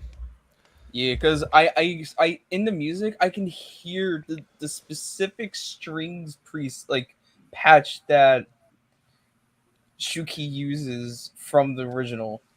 Yeah, because there's one bit that there's like I think it's the music from St. Elmo's Fire where it has like that sort of like pew pew pew pew type of music in there. You hear that in series 3, and I was like, yeah, that's a good callback for that there. And I think there's also you sometimes hear there's a bit of a tune of the Dream of Esteban music is referenced in some parts. So if there's a scene where Esteban's kind of upset or something, that you do hear that this sort of tune going do do do do do do do like that kind of thing. And it's like, yep, that's a good callback, a very good callback indeed. And it has that nice wee sci-fi thing to it.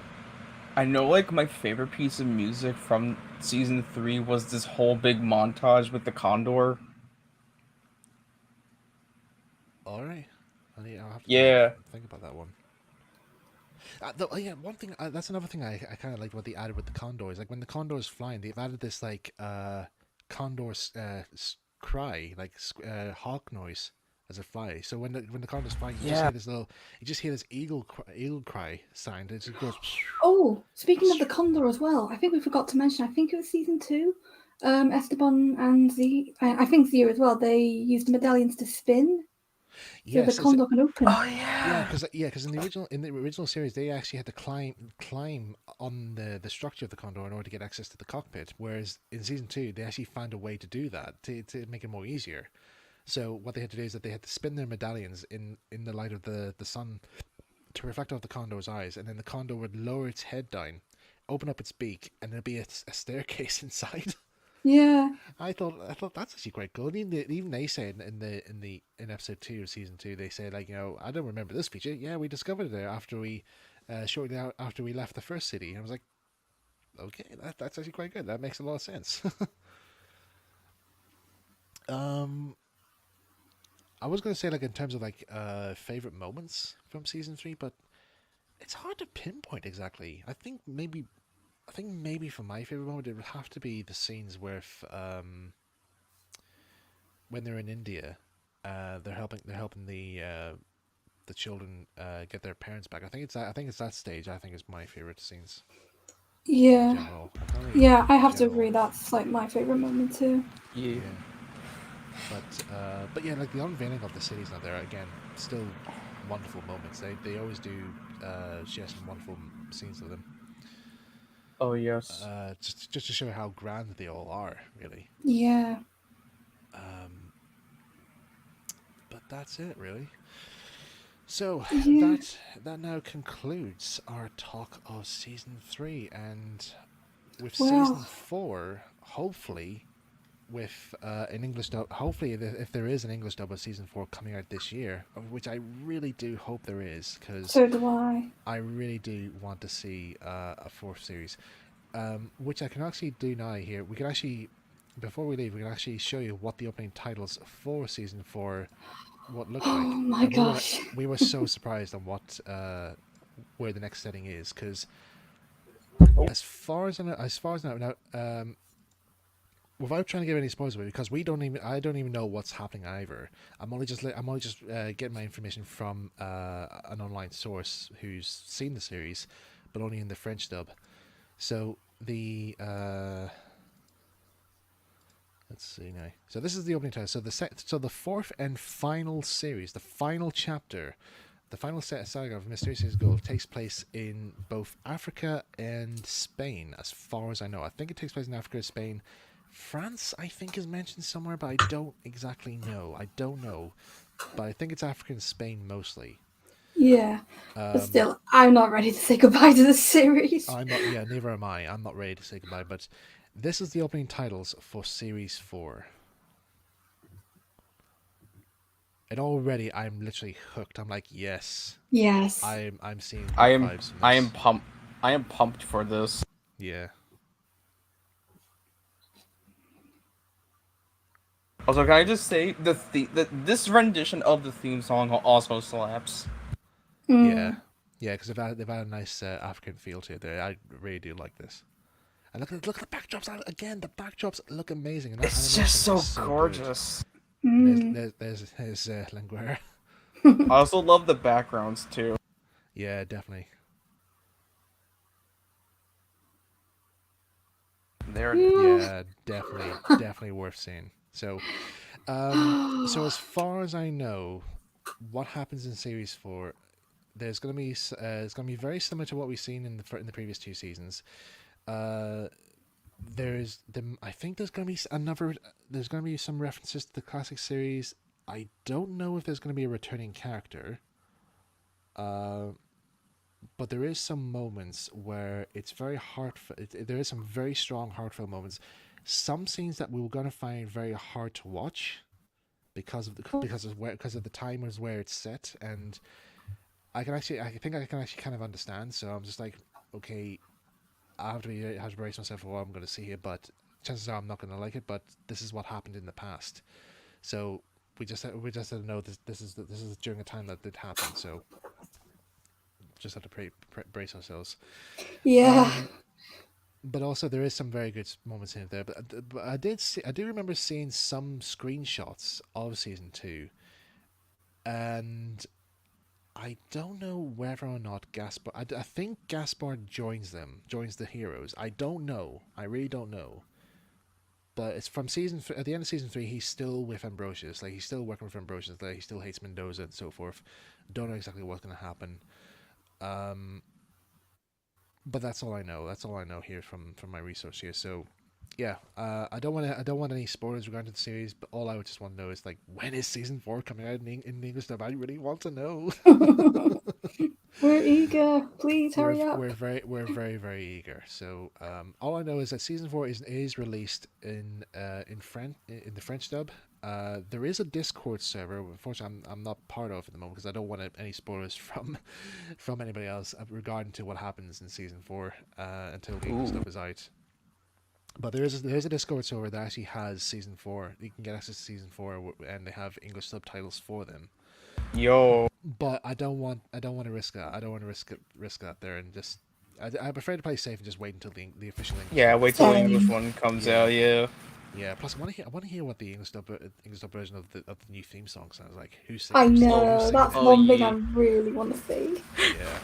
Yeah. So yeah, I think we'll pretty much like finally close off as to what did Mysterious Gold make you feel, like both the original and the new series. Who's your favorite characters in the series, and what do you hope to expect in series 4? Yes. So Yeah. what are you guys thinking? Like, what do you expect to see? I know obviously they'll have to find the last cities of gold. Yeah, this is the poster by way of season 4. Oh, that's beautiful. I'm glad it shows the English text, because that's giving us a clue that an English dub is going to be coming out. Oh yes, definitely. Oh yeah, sometime this month maybe. It's a good clue to say an English dub is going to be coming out, but it's a matter of when.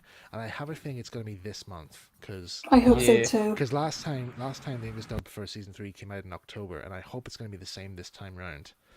So yeah, right. I'm gonna be for just a quick. I'm just gonna be right back in a moment. Just gotta go take care of something real quick. Yeah, no worries. Okay. So yeah, final thoughts on the whole series in general? It's been an amazing trip so far. Definitely. I just can't wait for the final season. Like, if it wasn't for you, Michael, I would be thinking, what the hell can I watch next for anime on my list? I know definitely, because I was saying, like, when you and Christian were away there during our wee quick break there, I actually was saying to the audience, I says, like, I'm so grateful that you and Christian joined me in my the viewing of the series, because I didn't want to be the only one who watched the series. Because I do remember our viewing, you and me's viewing of the first series was like the best viewing, I think, entirely of watching Cities of Gold. Like, it was the best viewing I ever had. So I was glad to share it with you. So Yay. but what were you going to say? You were going to say something else there? I forgot now, to be honest. Overall, like I said, it's an amazing trip. What's hopefully to happen for season 4. I cannot see what happens to Ambrosius. I just want to see what happens to him, because I hate him now. I used to like him, but then it's like, oh my lord. I know, because in series 2, like, when he's first introduced, he's such a very well-being character, and then over time you just start saying, hang on, there's something a bit odd about this character. Yeah, like something's fishy. And then come the very end, you think, oh right, it's Zaris this whole time. What else? But yeah, like I'm just curious to see what the others cities of gold are going to be like. Yeah, because I mean, like, let me see, how many did they find so far? They found 4. They found 4, so we'll have to find 3 in the course of one series. So how is that going to be possible? I was saying that after the season 3 finale, didn't I? That's gonna be, because I'm thinking, like, it's gonna be very hard from there. So yeah, it's gonna be. We'll see how they do it. Another one. Just there's something else in my mind as well. Oh yeah, I do remember. Do you remember Audrey Extravaganza? Oh yes. We met up. I remember when we met up at the Audrey Extravaganza at the Telekin Railway, and I said to you, I had a spare copy of season one. Yes, Because I remember that. funny story, I was trying to find a copy of season 2 on DVD, and all the places I tried, they kept saying that they were out of stock, or they didn't they didn't have any left, or didn't get any in. So I was like constantly looking around, and there was one guy on Amazon or eBay said he had a copy of season 1 and season 2 on the one box set. I thought, oh great, that's fine. I'll buy it then. And it turned out to be just the season 1 box set. So he didn't really know. So I had a spare copy of season 1, and when All right, I am back. hey, welcome Christian. back. Thank you. So when you joined in our viewing Kirsty there, I says, I've got a spare copy of season 1. Do you want it? And you were like, yes, please. Yep, and it's officially mine. Yeah. And so Hey, let's go. So unfortunately I can't find an English copy of season 3 on DVD. So apparently you can only get them in French, which is a pity. Okay. It's a real pity. I have contacted the DVD distributor saying, can you please release an English dub version on DVD, because I really do want a copy, but unfortunately not. So Oh, and also Sad one more thing. jams. What? And one more thing about Audrey-X as well, Michael. Do you remember our medallions? Oh yes. So what happened? So what happens was that Kirsty went and bought. You can get medallion. Originally you can get official merchandise copies of the medallions that Esteban and Zia wear. Like I think they're like brass copies or something. They're very they are very convincing. They look like brass. Yeah, they look like brass versions there, but there is some people on like Thingiverse that have actually done 3D print versions. You can get, or there's somebody on eBay who does like a 3D print version of the medallion. So I think you got one of those. I do, yes. You it didn't come with the chain, so I had to buy a chain for myself just to fit it. And then my one, I bought the same one as you did, Kirsty, but I felt it was a bit too big, so I found one on Thingiverse and I printed it out myself and painted it up to look like the medallion. And then I managed to find this. I think it was like this brown cord that looked very similar to Esteban's, and try to tie it in the same style as he did in the series. So I think I don't know where I put it though. I think I put it with my collection of stuff there somewhere. But That's sick. But anyway, I did coming back to the search of the DVDs and that there. I did manage to find a copy of season 2. Somebody managed to have a copy, and I had to carefully message them. I just said, "Look, does it have this artwork on the cover? Because I need to know." And I said, "Yep, it's an exact match." And I was like, "Okay, I'm gonna try this and see if it is the right one." It arrived. It came in the post, and I was like, I finally have it. Let's go. It took like 6 weeks. It took six weeks after my first viewing of Cities Gold of viewing Cities of Gold. It took me forever to try and get a copy. And I was like, finally, at long last, I have a copy. But yeah, I really do wish that you can get DVDs of season 3 in English, because I know season 4 has their DVDs out already in the French dub as well. So Really? why? Yeah. They have DVD box sets of season 4. I'm like, where's the English dub wow. version? I really want to find this. Do you know what? What's going to be very? I'm just thinking like I'm just imagining like after we do this live stream, probably maybe sometime tonight, if I just do like a random check of season 4, or maybe tomorrow, the English dub for the opening titles is just going to suddenly appear. Oh my god! Can you imagine it? That'd be wild. I would laugh so hard if that So happened. would I I. would laugh so hard. But yeah. That's gonna be super crazy, bro. Yeah, so, but that's it. That's all we have to say now. Of Christian, sorry, I forgot to say, Christian, what do you think? What's your final thoughts on the whole Cities Gold series in total? Before we sign off, I love it. It's great. It's a classic. Definitely Recommend it. Yes. Go and watch it, please. Yes, please. I encourage. We need you, more please. people. We need more people to join us on the Golden Condor to find the Cities Gold. So we can find all 7. And I will say, since there's a digital release on Amazon, definitely go pick it up. I definitely recommend it. Yeah, on Amazon on Amazon Prime Video, you can buy a digital copy of Mysterious Gold. Please, I beg you, watch it. And I think also Trust me, it is worth the money. it is. Oh, Trust yes. me. It's you only be seeing season 1 there. Season 2 and 3, you might have to try and maybe find them on streaming sites. I think. Yeah, I But think so. Yeah. yeah. So just try and find those here. Yeah, Robert Smith, definitely join us, Yes, please. Robert, Yes, Robert, come on. Please join us. join and us. let us know what you think, please, because we strongly recommend you watch this. Like I said, like we said in terms of the voice acting on series 1, it does sound a wee bit off at times, but trust me, as the course of the series goes on, it gets better. Trust me, it does get a lot better. Yes. And then when you get to season 2, it goes, whoa, really good. But yeah, my final thoughts on the whole series in general. I really do wish I'd seen this series as a kid, because it would just be so. It pretty much has the everything I want for an adventure quest story. Because I never actually got that much into anime as a kid, really. I mean, I did watch Pokemon a few times.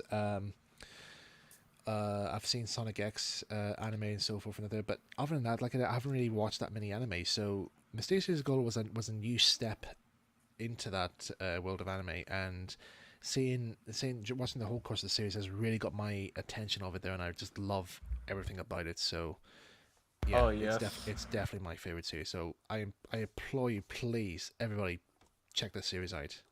You won't regret it. Mm-hmm. So, Exactly. yeah. Nothing else to Oh say? yeah, I forgot to mention my favorite characters from the series. Oh yeah, who's your favorite character? Yeah. Actually, Final favorite characters. Yeah, who was yours, Kirsty? I'm gonna have to say Zia, because her character's improved so much over the seasons, and there's a reason why. Yeah, definitely. Christian, your favorite character? well, favorite characters. My favorites are basically the main trio and Gaspard. And Oh yeah, Gaspard as well. Yeah, for me, yeah, Gaspar is one of my favorite characters. I like Mendoza. Mendoza is one of my favorite characters because of his. Oh yeah, that's also a good one. Because Yeah. of his character. Because I love his character in series 1, because you just don't know what he's thinking. Like, he's very smooth talking. He instantly gets on everybody's side by what he says and so forth. And yeah, the voice actor does a fantastic job. Yes. Fantastic job of playing him here. But yeah, and then of course, like, the trio characters, yep, they're all my favorite characters in total. Yes. So yeah, guys, thank you so much for tuning in to our little live stream. We went on for about maybe 3.5 hours. That's actually really good, because I was panicking that, like, will this go on for such a long time? But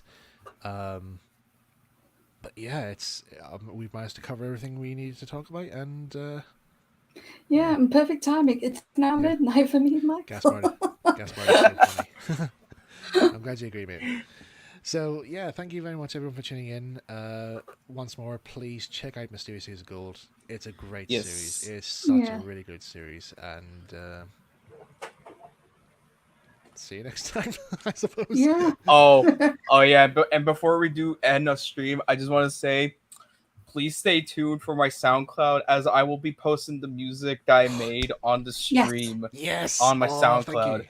Yeah, and also Yes. and also, as I said, if anybody wants to hear my mashed up version of the Tao the Inventor theme, look up on my SoundCloud as well. You'll find it there. My compilation over there. Look for the updated version, because the one I had up before had some bits that was missing from it. And me, I have nothing. It be like that sometimes. Yeah, but in terms of music, there, yeah, definitely try and find the soundtrack of the series. I know there is a very rare CD that goes around of recomposed versions of the series, but somebody's very kindly put them up on YouTube, so Yeah. worth checking them out. Definitely do check them out. Yes. Hi guys, just want to say thanks very much for tuning into the live stream. Thank you very much to Kirsty and Christian for tuning in. You're welcome. No problem. It's a pleasure. Your input has been greatly well received, and I have to heavily thank you guys for joining me on my of our viewing of this series ago, because like I said before, I just didn't want to be alone to watch this, and I'm so grateful that you guys joined me. You're very It's a welcome. pleasure. It's a Yeah. pleasure. So until next time on the Until- next episode of the Mysterious Cities of Gold. Yes. Until then, we shall Till be next on time. the Great Condor. Yeah, Yes. on the Grand Condor. Tune us in the next time. So chances are that we might do another series, another live stream on Series Gold talking about season 4. If it's Oh, out, yes. if it's out in season, if the thing stuff in season 4 comes out, we're definitely going to come back. Definitely. And do another Heck reaction, yeah. do another talk about this. So yeah. So goodbye, folks. Take care, and we'll see you Bye-bye. soon. Bye bye. Yes.